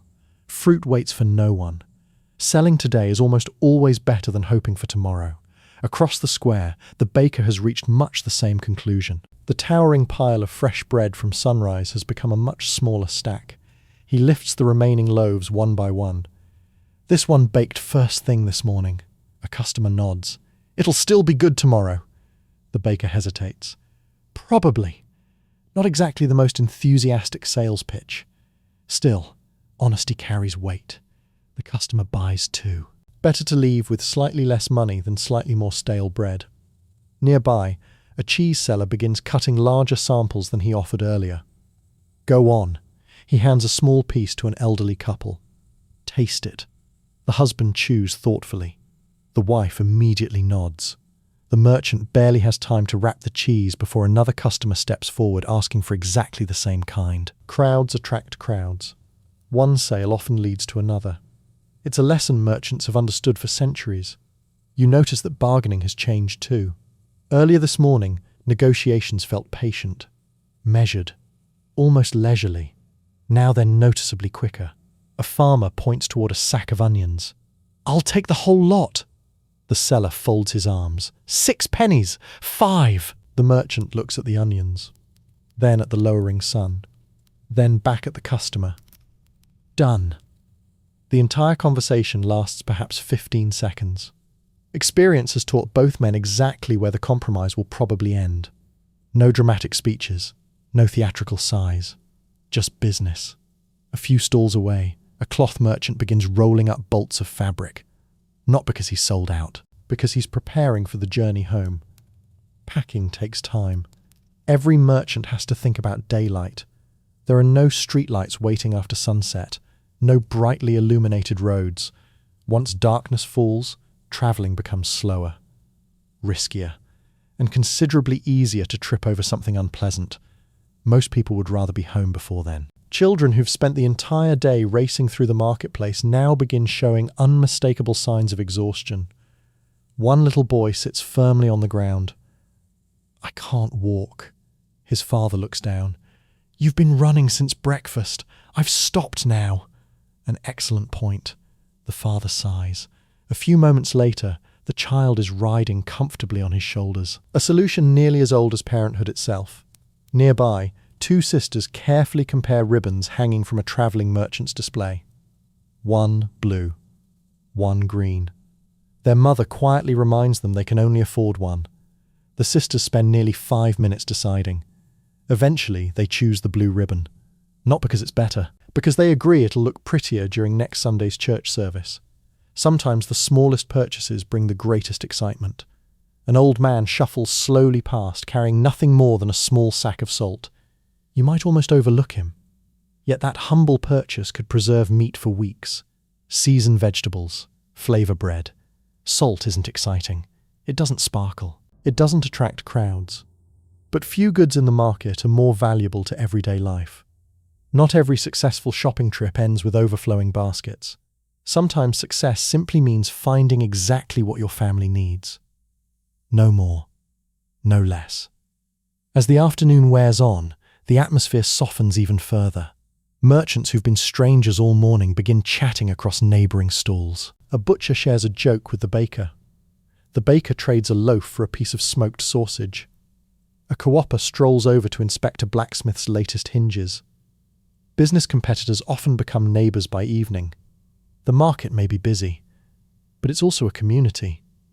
Everyone depends on everyone else. The baker needs the miller. The miller needs the co-opper. The co-opper needs the blacksmith. The blacksmith needs the charcoal burner. The charcoal burner buys bread. Round and round it goes. One enormous web of ordinary people quietly keeping medieval life moving. You pause beside the town, taking a moment to rest your legs. The cool stone feels surprisingly comfortable after hours of walking. Nearby, travellers refill leather water flasks before beginning the long journey home. Several horses drink deeply from wooden troughs. A pair of dogs, having spent the day enthusiastically searching for dropped scraps, now lie sleeping beneath a wagon with the satisfied expressions of workers who've completed an important shift. Even the market itself seems to be breathing a little slower. The shouting grows less urgent. The crowds gradually thin. The constant movement begins flowing toward the town gates instead of into them. Soon, hundreds of families will start the long walk back to scattered villages across the countryside. Their baskets heavier, their coin purses lighter, their heads full of fresh gossip that will somehow become even more dramatic before reaching home. You glance once more across the square. The colourful awnings flutter gently in the afternoon breeze. Merchants tie ropes around crates. Children clutch tiny treats they've spent all day hoping to receive. The market has given people much more than goods today. It's given them stories, news, friendships renewed, arguments settled, deals completed, memories made.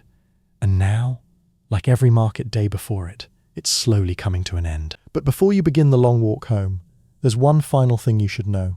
Because once the last customer leaves, the marketplace doesn't simply disappear.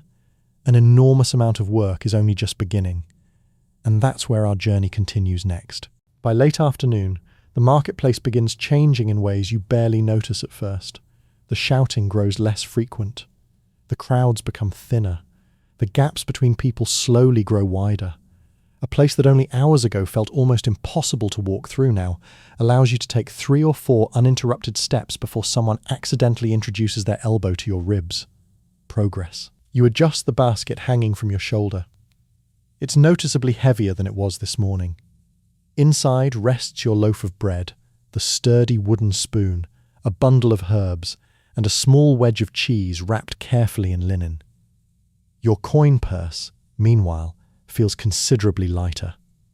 That isn't necessarily bad news. Coins aren't much use if they never become the things your family actually needs. Around you, merchants have begun quietly preparing for the journey home.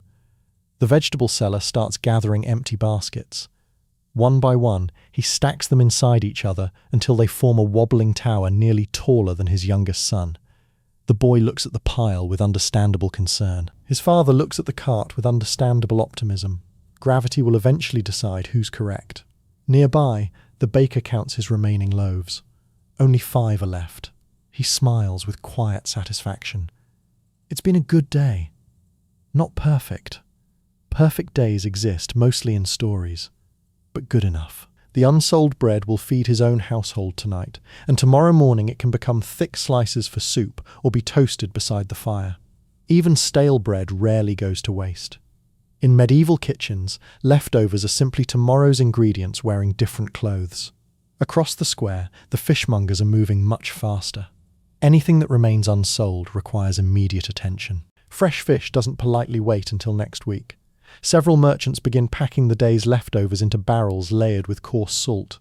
Others hang fish inside portable smoking racks that will continue preserving them overnight. A young apprentice struggles to lift one particularly heavy barrel. His master watches for a moment. "Lift with your knees." The apprentice nods, immediately ignores the advice, lifts with his back, regrets every decision he's made since breakfast. Some lessons require practical demonstrations. The blacksmith's forge glows less brightly now. The roaring fire that dominated the morning has settled into deep orange embers. He carefully arranges finished tools into sturdy wooden crates lined with straw. Every knife is wrapped individually. Every hammer secured. Not because they're fragile. Because metal rubbing against metal for miles along rough roads tends to leave unpleasant surprises. A good craftsman protects his work. It's part of the trade. The potter is perhaps the busiest of them all. Clay bowls, jugs, and plates require careful packing. One careless bump can undo weeks of work. You watch as he layers straw between every piece before placing them gently into wicker baskets. His movements are slow, patient, almost ceremonial. He's done this hundreds of times, perhaps thousands. Experience teaches efficiency. It also teaches caution. Across the marketplace, children begin collecting things adults no longer want. A dropped apple here, a length of string there, a loose feather, an empty sack. To modern eyes, most of it looks like rubbish.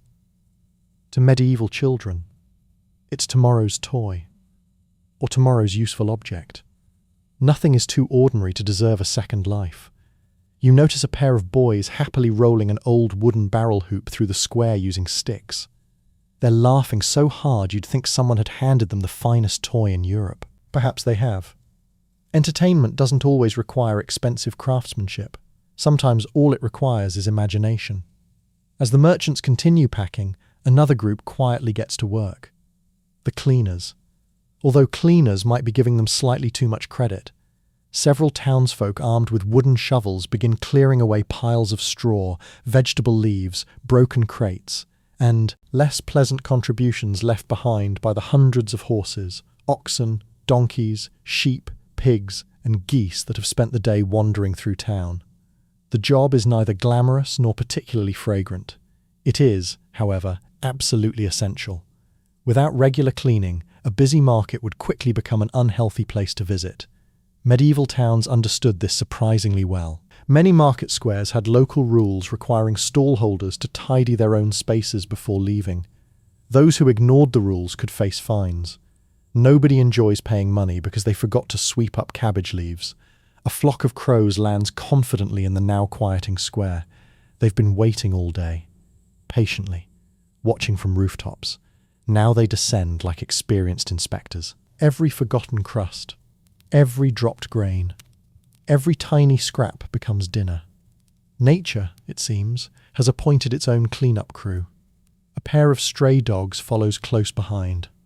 Unlike the crows, they work at ground level. Neither appears particularly fussy.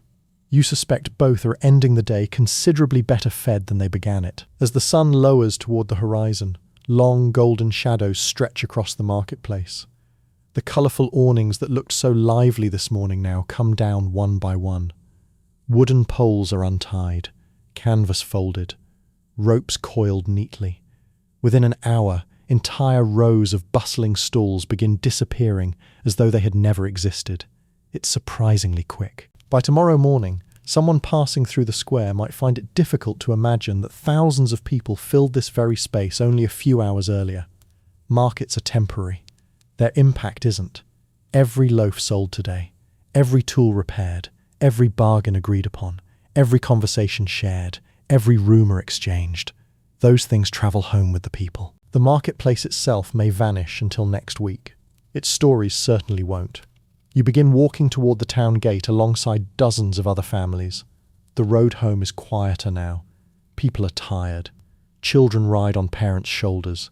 Donkeys plod patiently beneath heavier loads than they carried this morning. The excitement of arrival has given way to the quiet satisfaction of returning. Or, in a few cases, the quiet disappointment of realizing they probably should have bargained just a little harder.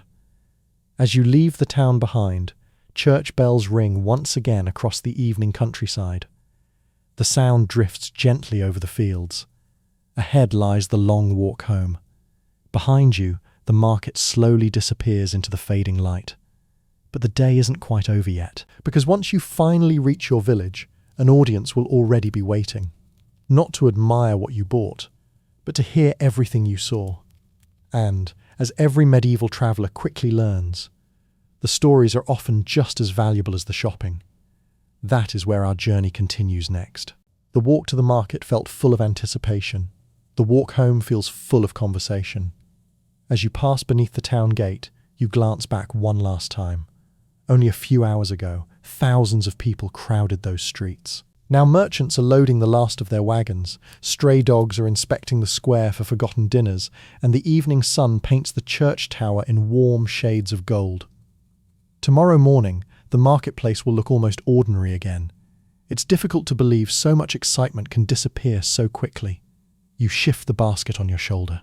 It feels heavier now. Not unbearably heavy, just pleasantly so.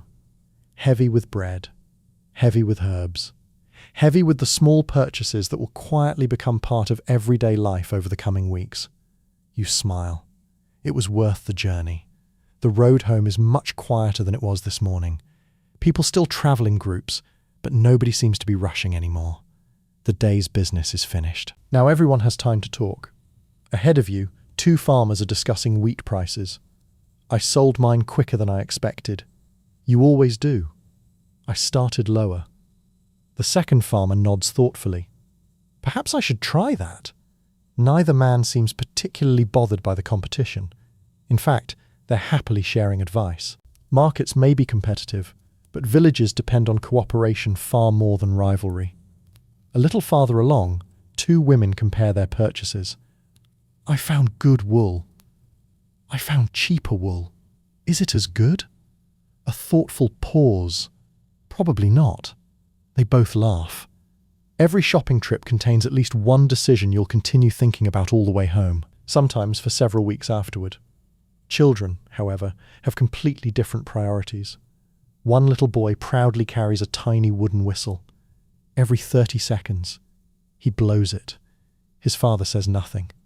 After another minute, he blows it again. Still nothing. Finally, after what feels like the 15th enthusiastic performance, his mother gently reaches over.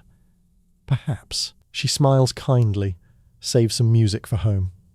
The whistle disappears into his pocket for nearly 5 whole minutes. then it reappears. Some traditions, it seems, are timeless. Nearby, a young girl carefully cradles a blue ribbon she persuaded her parents to buy. She keeps unfolding it, admiring it, then folding it again. It's probably the smallest purchase made all day. It may also be the one that brings the most happiness. Luxury means different things to different people. For a wealthy merchant, it might be imported pepper. For a village child, a bright ribbon is treasure enough. The evening grows cooler. Long shadows stretch across the countryside. Birds begin returning to the trees. Somewhere in the distance, a shepherd whistles softly as his flock slowly makes its way toward home. Even the animals seem quieter now. The stubborn donkey that refused to move this morning now plods steadily along without protest. Perhaps it's tired. Perhaps it finally accepts that home contains food. Motivation often improves with experience. You notice something else. Nearly everyone is carrying news. Not written news, spoken news. The kind that changes a little every time it's repeated. The blacksmith's apprentice nearly dropped a whole side of beef. By the next village, the story becomes, the apprentice dropped 2 sides of beef. Another mile later, he knocked over the butcher's entire stall. By tomorrow, you'll probably hear he wrestled an angry bull while saving 3 children and a barrel of ale. Stories grow remarkably well on country roads.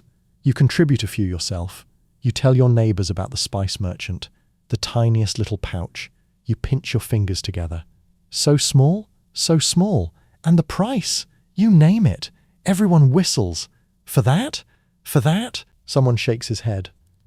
I'd rather buy another pig. Most people agree. Then someone quietly says, I've heard pepper keeps for years. Another replies, so does a pig, if you don't eat it. The entire group laughs. Even after hours of walking, spirits remain surprisingly high. Market day has broken the routine of ordinary village life. For one day, people saw strangers, heard musicians, learned new gossip, handled goods from distant lands, watched performers, made deals, shared meals. It's difficult not to return home feeling just a little richer, not always in money, sometimes simply in experience. As twilight settles across the fields, the familiar outline of your village finally appears on the horizon. Smoke rises gently from cottage chimneys. A few windows glow warmly with firelight. The rooster that woke you before dawn has thankfully retired from public speaking. You quietly hope he's lost his voice. Your neighbours begin peeling away one by one as each reaches home. Good evening. Safe journey. See you Sunday. I'll bring that borrowed shovel. Promises are made. Greetings exchanged. The little procession slowly disappears into separate cottages until you're walking almost alone. At last, you push open your own wooden door.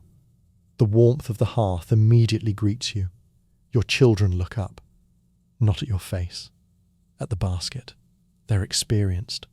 One by one, you remove the day's purchases. The loaf of bread, the herbs, the cheese, the wooden spoon. Each item is examined with genuine interest. Your youngest child immediately asks the most important question of the day. Did you bring anything sweet? You smile apologetically. No honey cakes. A tiny sigh fills the room. Then you reach into your pocket. Hidden there, almost forgotten, is one crisp apple. You hand it over. The disappointment vanishes instantly. Sometimes one apple is enough to make an ordinary day unforgettable. As supper cooks gently over the fire, your family asks about the market. Was it busy? Did you see anyone from the next village? Were there musicians? Did prices seem fair? Did old Martin finally sell that stubborn mule? You answer every question, then answer several more. Before long, everyone around the fire knows exactly what happened in the marketplace today. Because markets don't simply distribute food, they distribute stories. And those stories will continue travelling from house to house, village to village, until next week's market creates an entirely new collection. As the fire crackles softly beside you, you realise something rather comforting. For people living in medieval Europe, shopping was never just shopping. It was the heartbeat of community life. A place where business, friendship, entertainment, news, and everyday survival all came together beneath one busy, wonderfully chaotic sky. And with that comforting thought, The embers glow a little softer. The voices around you grow quieter. The long day finally comes to its gentle end. But our journey through history is only just beginning. Because after exploring the lively markets of medieval Europe, we'll travel somewhere very different, where shopping wasn't measured in pennies at all, but in silk, spices, silver, and fortunes carried across continents. So, settle in, and let's continue. As you sit comfortably beside the fire, listening to the gentle crackle of burning oak, it's easy to think of the medieval marketplace as somewhere people simply went shopping. And for many families, that was certainly true. They arrived with a short list of things they needed. Bread, salt, a new cooking pot, perhaps a little cloth if the harvest had been especially generous. But for thousands of others, market day wasn't about spending money. It was about earning enough to survive another season. So, let's quietly rewind the day. Back before sunrise. Long before you wandered toward the baker's stall. Long before the fishmongers arranged their catch. Long before the first customer even entered the marketplace. Because somewhere along a muddy country road, another traveller was making exactly the same journey. Only his basket wasn't empty. His future was inside it. Imagine you're a small farmer living several miles outside the town. For the past 6 months, nearly every spare moment has been spent growing onions. Not glamorous onions. Not unusually large onions. Just onions.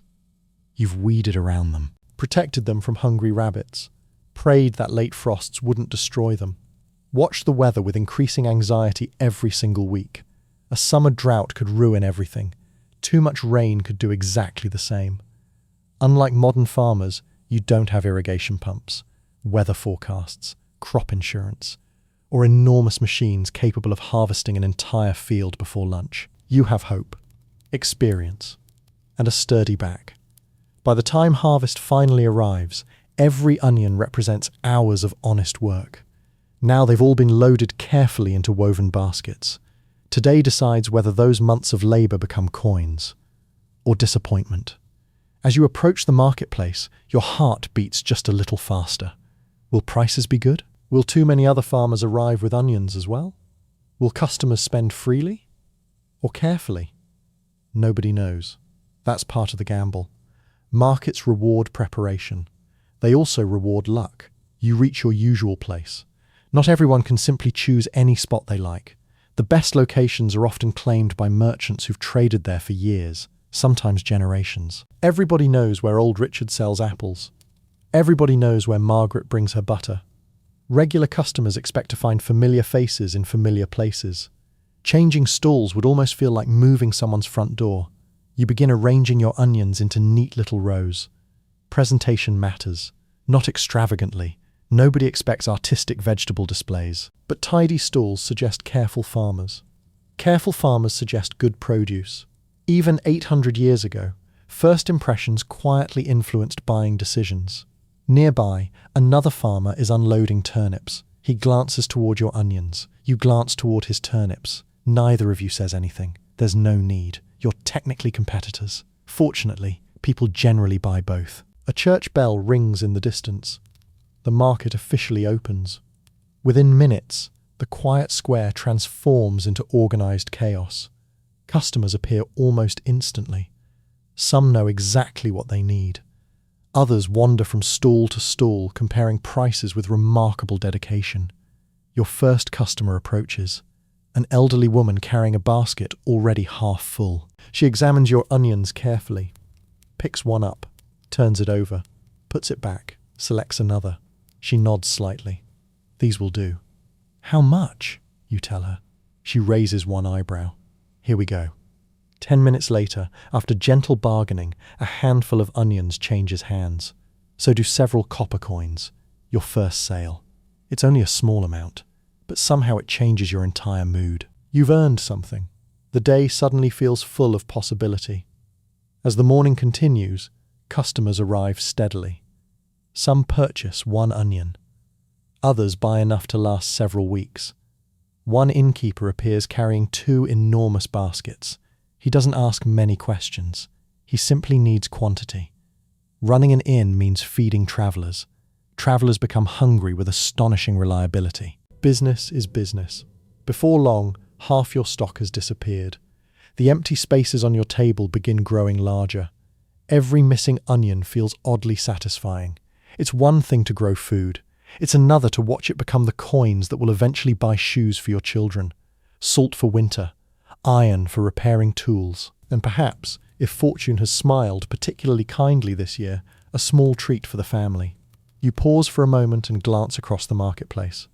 The same story is unfolding everywhere. The potter watches another stack of bowls disappear. The shepherd has already sold 3 sheep. The beekeeper carefully wraps jars of honey for wealthy customers. The basket maker smiles as a young couple purchases 2 new baskets before winter harvest begins. Each merchant measures success differently. Some count coins. Some count empty shelves. Some simply hope to return home with less than they brought. Because carrying goods home means carrying unsold work. The ideal journey home is lighter than the journey out. By early afternoon, a wealthy steward from a nearby manor approaches your stall. His cloak alone probably costs more than your entire onion harvest. He barely looks at the vegetables. "I'll take everything that's left." "Everything?" You blink. He repeats himself. "The kitchen needs them." You quickly begin filling his baskets. Within minutes, your stall is empty. Completely empty. For a second, you simply stand there looking at the bare wooden table. This morning it overflowed with onions. Now, nothing. It's one of the most satisfying sights a medieval seller can imagine. You tie your now much heavier coin pouch securely beneath your belt. Not because you're afraid of losing it, because you've just spent 6 months earning what's inside. As you leave the marketplace later that afternoon, your cart is lighter, your pockets are heavier. Your worries, at least for today, feel a little smaller. Tomorrow there will still be fences to mend, fields to weed, animals to feed. But tonight your family will ask the most important question. How did market day go? And for once, you'll be able to smile before answering. Because sometimes the greatest purchase made at the medieval market wasn't buying something at all. It was successfully selling everything you brought. That is where our journey continues next. By the time you've sold your onions, bought your bread, admired spices from lands you've never seen, and somehow escaped without being chased by another goose, you realize something. People aren't in any hurry to leave. They're standing in little circles all over the marketplace. Outside the church, beside the well, near the baker, around the blacksmith's forge. Some aren't buying anything. Some aren't selling anything. They're simply talking. To a modern visitor, it might seem a little strange. After all, you've already finished your shopping. Why not head straight home? Well, because in the 13th century, the marketplace isn't just the town's shopping centre. It's also its newspaper, its radio station, its message board, its social media feed, and occasionally its very unreliable rumour mill. News travels slowly in medieval Europe. There are no printed newspapers, no evening broadcasts, no glowing screens waiting in your pocket every time you wonder what's happening beyond your village.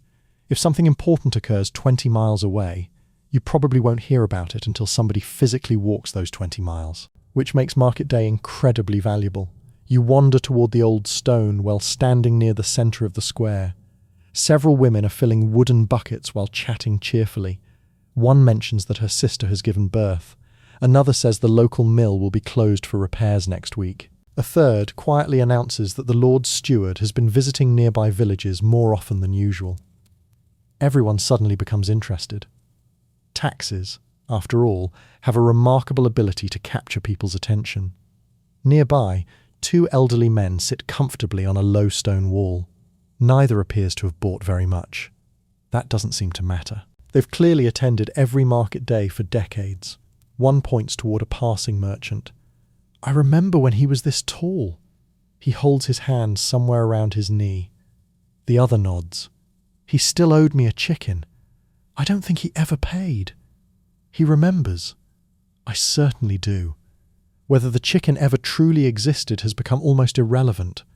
Some stories simply improve with age. Across the square, a young traveller has attracted quite an audience. His boots are dusty. His cloak carries the faded stains of long roads. A leather pack rests beside him while curious villagers gather around. "Is it true?" someone asks. "Did you really come from London?" The traveller nods. Several people exchange impressed glances. For many gathered here, London feels almost unimaginably distant. Not because it's impossible to reach, because most never will. The traveller smiles. "The streets are crowded."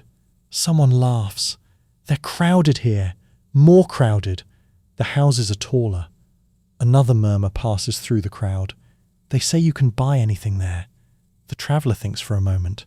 "If you have enough money." That answer seems universally understood, no matter the century. Someone asks about the king. Another asks whether roads farther south are safe.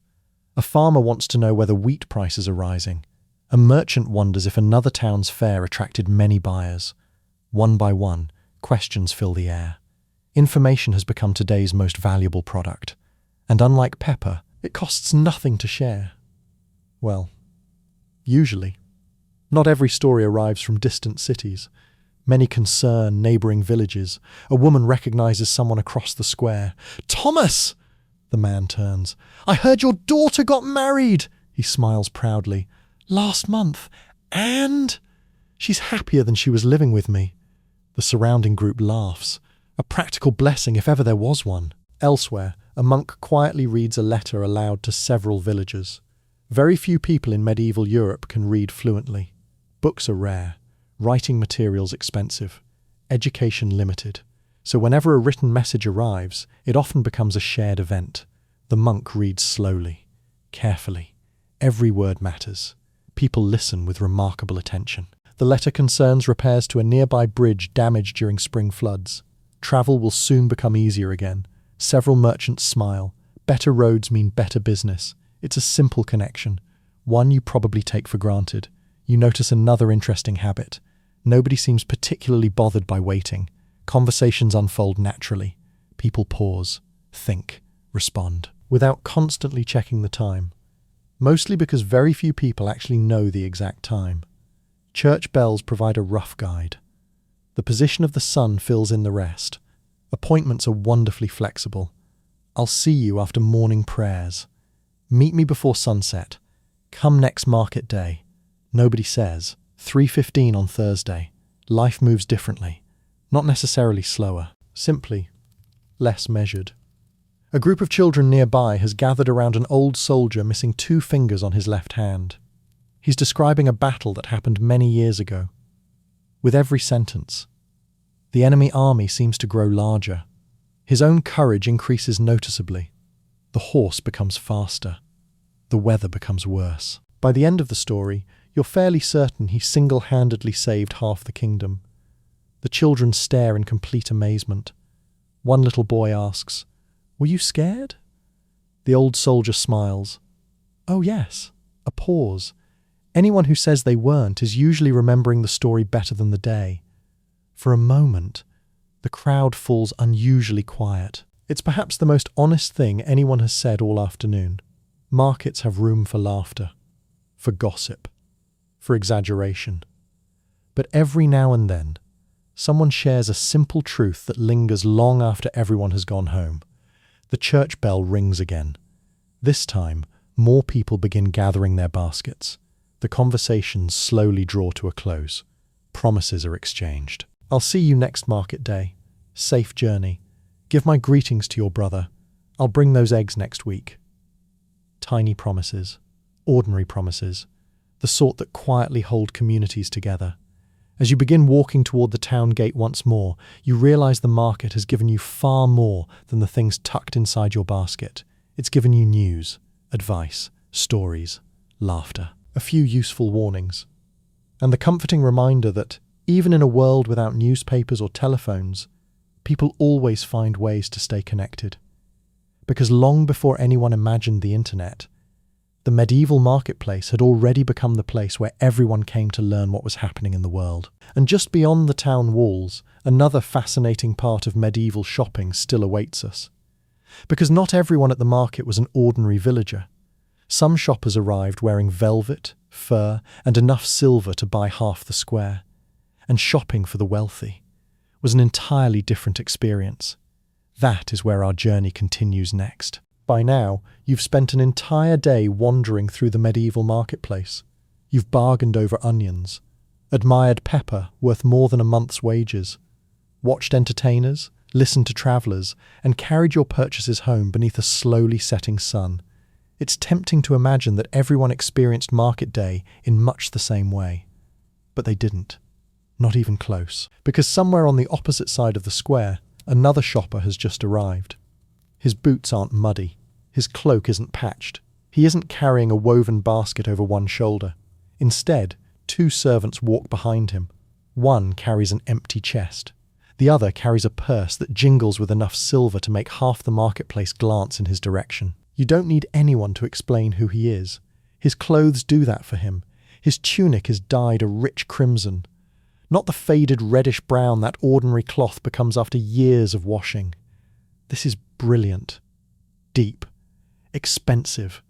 A thick fur collar rests around his shoulders despite the weather being only mildly cool. His leather boots are polished until they shine softly in the afternoon light. Even the buckle on his belt catches the sun. The crowd parts almost without thinking. Not because anyone has been ordered to move. Simply because wealth has always possessed a curious ability to create space. The nobleman strolls calmly toward the cloth merchants. He doesn't stop at the cheaper bolts of rough wool. He walks straight past them. Those aren't what he came for. One merchant immediately notices. His posture changes almost instantly. A moment ago, he was casually folding fabric. Now he's smiling, standing a little straighter, speaking a little more politely. "Good afternoon, my lord." The merchant disappears beneath the table. When he stands again, he isn't carrying ordinary cloth. He's carrying something wrapped carefully inside another piece of fabric. Protection for something precious. He unfolds it slowly. Blue silk. It shimmers gently every time it catches the light. For a moment, it almost looks like water. You reach out instinctively. Then remember.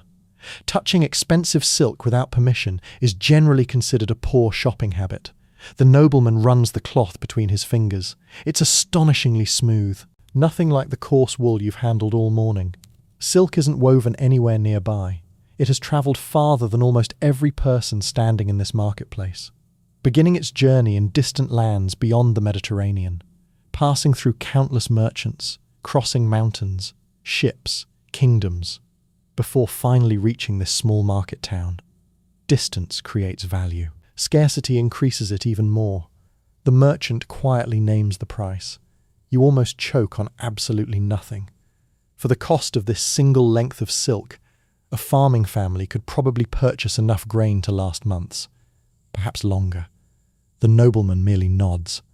"I'll take it." No bargaining. No dramatic sigh. No pretending to walk away. Just, "I'll take it." The merchant tries very hard not to smile too widely. Successful merchants understand the importance of appearing professional. Internally, he's almost certainly celebrating. Nearby, another servant has wandered toward the jeweller's stall. Unlike modern jewellery shops with brightly lit glass cases, this display remains surprisingly modest. Small wooden boxes, soft wool cloth, tiny leather pouches. Everything valuable stays carefully protected. The jeweller opens one box. Inside rests a silver brooch decorated with delicate engraved vines. Not enormous, not covered in gemstones, simply elegant craftsmanship. The servant studies it carefully, not because he's buying it for himself, because his mistress requested something suitable. Those two words could mean almost anything. Choosing gifts has never been an easy profession. A few stalls away, the spice merchant you've already visited earlier notices another wealthy customer approaching. This conversation sounds very different from the one you overheard this morning. "I'll need pepper." "How much, my lord?" "A pound." The merchant blinks. Even he seems surprised. A pound of pepper. Most ordinary families might buy a tiny pinch once or twice in an entire year, if they bought any at all. A wealthy household purchases enough to fill an entire container. Large feasts demand large supplies, especially when guests expect impressive food. In medieval society, serving expensive spices isn't only about flavour, It's about reputation. Every heavily seasoned dish quietly announces to everyone at the table, "We can afford this." Status has many recipes. Across the square, the nobleman's steward begins inspecting imported wine. Large barrels stand beneath a shaded awning. The merchant carefully removes a wooden peg and fills a tiny cup. The steward tastes it thoughtfully, swirls it around, nods once, then quietly orders 2 entire barrels. You suddenly understand why he brought servants. Some purchases simply refuse to fit into baskets. Nearby, an ordinary villager watches the transaction with open curiosity. Not jealousy, more like fascination, the same way you might admire an enormous mansion today. Interesting to see, rather expensive to maintain. You notice something surprising, though. The noble shoppers still ask questions. They still inspect goods. They still expect quality. Money may remove many worries. It doesn't eliminate disappointment. A cracked silver cup remains a cracked silver cup. An inferior bolt of silk remains inferior. Wealth changes what people buy, not necessarily how carefully they buy it. One cloth merchant quietly whispers to another, "The Earl's steward is here." Within moments, word spreads across the marketplace. Almost every merchant suddenly hopes today's route includes their stall. Important customers have always attracted attention. Sometimes one wealthy purchase equals 50 ordinary ones. Meanwhile, the servants continue carrying package after package toward a waiting wagon. Fine cloth, candles made from pure beeswax, imported spices, wine, polished brass tableware, several beautifully carved wooden chests. The pile steadily grows. You can't help comparing it with your own basket. Bread, cheese, herbs, a spoon. Neither collection is wrong. They're simply built for entirely different lives. One purchases comfort, the other purchases survival. Yet here's the fascinating part. Both noble and peasant stand in exactly the same marketplace. They walk the same muddy streets, breathe the same smoky air, listen to the same musicians, step around the same determined geese. For a few hours every market day, the entire medieval world gathers in one place, not equally, but together. And perhaps that's one of the marketplace's greatest achievements. It becomes the rare place where every layer of society briefly crosses paths.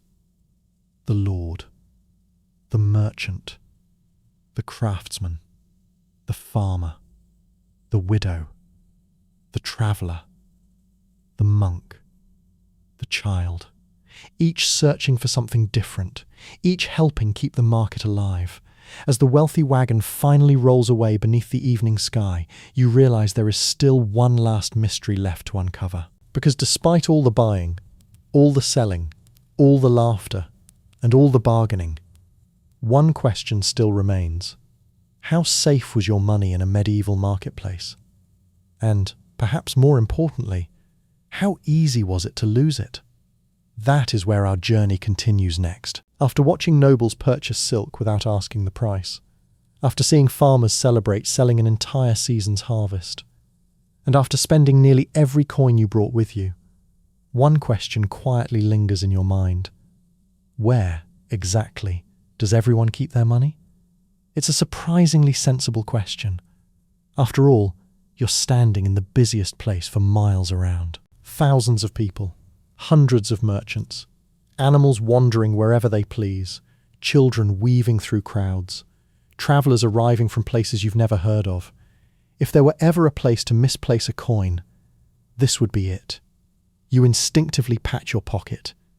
Nothing, of course, because medieval clothing rarely includes pockets in the way you're expecting. Those won't become common for centuries. Instead, most people carry money in a small leather purse tied securely to a belt. Sometimes the purse hangs openly at the waist. Sometimes it's tucked beneath a cloak. Some wealthier travellers even wear the pouch beneath their clothing where curious hands are less likely to discover it. The idea is simple. Keep your money attached to your body, preferably your own. You notice a merchant finishing a sale. The customer hands over several silver pennies. Without counting dramatically or holding them up to the sunlight, the merchant simply bites one very gently. Not hard, just enough. You've probably seen this in films before. Surprisingly, it isn't entirely nonsense. Silver is softer than many cheaper metals. An experienced merchant can often recognize poor quality or counterfeit coins by their weight, appearance, sound, or texture. Not every bite proves authenticity. But experienced traders develop countless little habits that help them avoid unpleasant surprises. Because counterfeit coins do exist. Not everywhere, not constantly, but often enough that careful merchants stay alert. One dishonest coin can spoil an honest day's work. Nearby, a cloth merchant keeps his earnings inside a sturdy wooden chest. Every so often he quietly opens it, drops in another handful of coins, closes the lid, locks it, then casually places himself on top of it while talking to customers. It's an effective security system. Anyone attempting to steal the chest would first need to politely remove the merchant. He doesn't appear eager to cooperate. Across the marketplace, another seller uses an entirely different strategy. His wife manages the money. Every payment disappears immediately into a pouch hanging beneath her apron. The husband handles customers. She handles the coins. Judging by the speed with which she counts change, you quietly suspect she's also handling most of the household finances. Some traditions remain wonderfully familiar across the centuries. Of course, where money gathers, opportunity often follows. You notice a young man weaving carefully through the crowd. Nothing unusual about that, except he never seems interested in any of the stalls. He rarely looks at the goods. Instead, his eyes move constantly, watching, observing, looking for carelessness. Markets attract honest people. They also attract the occasional dishonest one. Pickpockets certainly existed in medieval towns. Busy crowds make excellent hiding places. A distracted customer examining apples may not notice an unwelcome hand moving toward a purse. Fortunately, most shoppers understand the risk. You see people resting one hand casually over their money pouch whenever the crowd becomes especially thick. Habit. Simple. Effective. One elderly woman walking beside you suddenly stops. She narrows her eyes at a teenage boy who has drifted a little too close. Without saying a word, she taps her purse. Then points firmly in the opposite direction. The boy immediately discovers another part of the marketplace requiring his immediate attention. Experience speaks fluently. Not every theft succeeds. Many never even begin. A nearby town guard strolls steadily along the busiest street. He isn't marching dramatically. He isn't waving a sword. Mostly, he's visible. Sometimes simply being seen discourages trouble before it starts. His spear rests comfortably against one shoulder. Several merchants greet him by name. Clearly, this isn't his first market day. The guard pauses beside the baker, accepts a small piece of fresh bread, thanks him warmly, then continues walking. It's impossible to know whether the bread is a friendly gift or simply excellent public relations. Perhaps both. You also notice something else. Very few people carry enormous amounts of money. Most shoppers arrive knowing roughly what they intend to buy. A loaf of bread, some salt, a length of rope, perhaps a pair of shoes if fortune has been especially kind. Bringing unnecessary wealth into a crowded marketplace would simply invite unnecessary worry. Large merchants, however, operate very differently. One wool trader finishes an impressive sale involving several heavy bales. Instead of walking away carrying dozens of silver coins in a leather pouch, the buyer produces a written agreement. The payment will be completed later through trusted business arrangements. Even in the medieval world, not every transaction involves bags of jingling coins. Trade networks have grown surprisingly sophisticated. Trust matters. Reputation matters even more. A merchant known for cheating customers rarely stays in business very long. Word spreads astonishingly fast, especially bad news. One dishonest sale today may cost 20 honest customers next month. For that reason alone, many traders work hard to protect their good name. It's one of their greatest assets. As the afternoon continues, you stop beside the money changer's table. Unlike most merchants, he isn't selling food or cloth. Before him sits a collection of small scales, tiny brass weights, and neat rows of coins from different regions. Not every kingdom mints identical currency. Travelers arriving from distant towns sometimes carry unfamiliar coins. The money changer examines each one carefully, weighs it, studies the design, then offers the traveller local currency in exchange, taking, of course, a modest fee for his expertise. Some professions truly never disappear.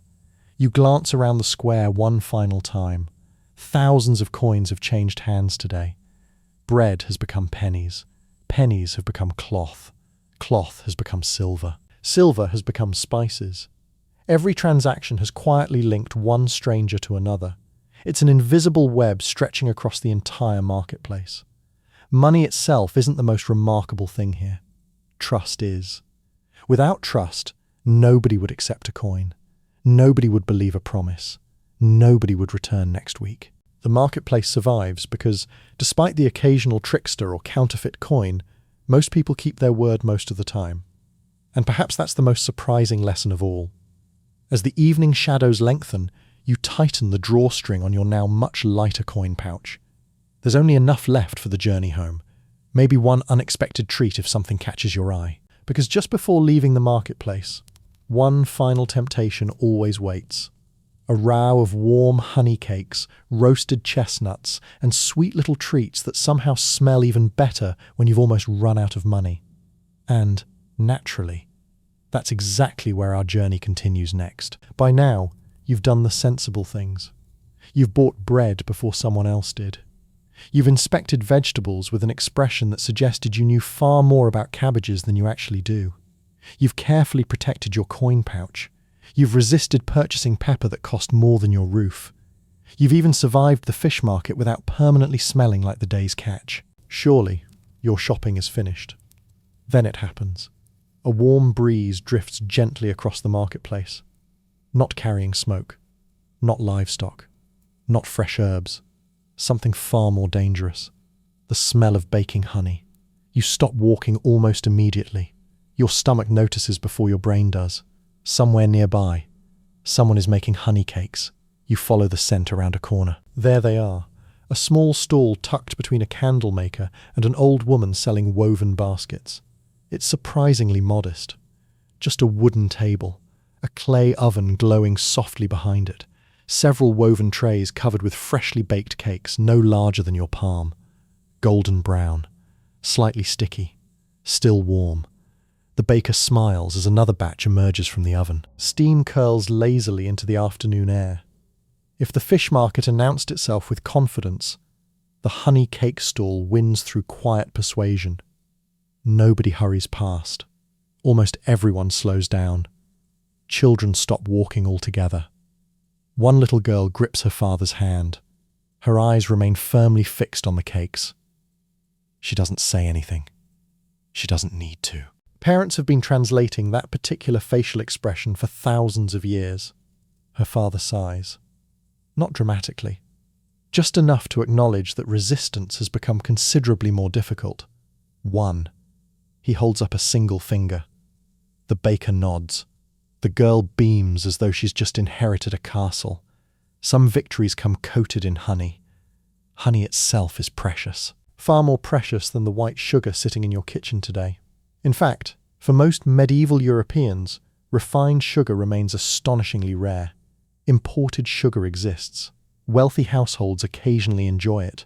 Apothecaries sometimes stock tiny amounts for medicine. But ordinary families? Honey is sweetness. If you want to make something taste like a celebration, you add honey. Beekeeping is an important trade. Villagers carefully tend woven straw beehives called skeps. The bees provide far more than sweet treats. They also produce beeswax, and beeswax becomes candles. Those clean-burning candles you've already admired in the market. A single beehive quietly supports several parts of medieval life. The baker carefully brushes another honey cake with a thin layer of fresh honey. It catches the sunlight beautifully. You watch one customer take a bite. The outside offers just enough resistance before giving way to a soft, warm center. His eyes close briefly. Not because he's exhausted, because some flavors deserve a moment of appreciation. The woman beside him laughs. I knew you'd buy one. I wasn't going to. You stopped walking. I smelled them. Exactly. Some arguments settle themselves. Nearby, another tray holds small oatcakes mixed with dried apples. They're simpler, less expensive, still delicious. Nothing here is extravagantly decorated. There are no towers of icing, no brightly coloured frostings, no mountains of whipped cream. Medieval desserts rely on ingredients people actually possess: honey, oats, nuts, apples, perhaps a handful of berries when the season is kind. Simple ingredients, patient hands, wonderful results. An elderly baker notices you studying his oven. It's the heat. He pats the clay wall affectionately. Too hot. He shakes his head. You burn the outside. Too cool. Another shake. The middle stays raw. Centuries before thermostats, bakers learned to judge temperature through experience alone. The colour of glowing coals, the warmth against their hands, the smell drifting from the oven. Knowledge passed from one generation to the next. A young apprentice beside him carefully rotates another tray using a long wooden peel. He moves cautiously, not because the cakes are delicate, because reaching into a hot clay oven has always rewarded carelessness rather dramatically. One customer asks for 6 honey cakes. The baker pauses. "Celebration?" "My son's birthday." The baker smiles warmly. "Then take 7. He quietly adds 1 extra. No child should count birthday cakes. The father thanks him sincerely. Tiny acts of kindness rarely appear in history books. Yet they happen every day. Perhaps that's why history often feels colder than real life. You notice roasted chestnuts crackling gently over a shallow iron pan nearby. A vendor stirs them with a wooden paddle. Every now and then, one chestnut pops unexpectedly. The first time it happens, you jump. The vendor laughs. Happens every market day. Apparently chestnuts enjoy keeping people alert. Customers gather around the warmth of the roasting fire. Not only for food. The evening air has begun growing noticeably cooler. Warm hands. Warm food. Warm conversation. Some combinations never become old-fashioned. A travelling boy carrying a basket of hazelnuts wanders through the crowd calling softly, "Fresh nuts!" Unlike many merchants, he has no permanent stall. He simply walks wherever hungry customers happen to be. Flexible business has advantages. So do young legs. Before long, the basket grows steadily lighter. As the afternoon edges toward evening, you finally decide. 1 honey cake won't ruin your budget. Probably. You reach into your nearly empty coin pouch. There aren't many coins left. Enough. Just enough. The baker wraps the warm cake inside a square of clean linen. You thank him. Then take your first bite. The crust is lightly crisp. The inside wonderfully soft. The honey is rich without being overwhelming. For a few peaceful moments, the noisy marketplace seems to fade into the background. Sometimes the smallest purchase becomes the one you remember longest. Years from now, you may forget exactly what you paid for onions. You may forget whether the cheese cost 2 pennies or 3. But you'll almost certainly remember the warm honey cake you ate while standing in the golden light of a medieval afternoon. Because memories have always had a curious habit of attaching themselves to simple pleasures. And as you finish the last sweet crumb, the church bells ring softly across the town once again. The market day is finally drawing to its close. The merchants are packing. The roads are emptying. The sky is slowly turning shades of amber and rose. It's time to begin the final walk home, and to reflect on what a single ordinary market day could truly mean to someone living hundreds of years ago.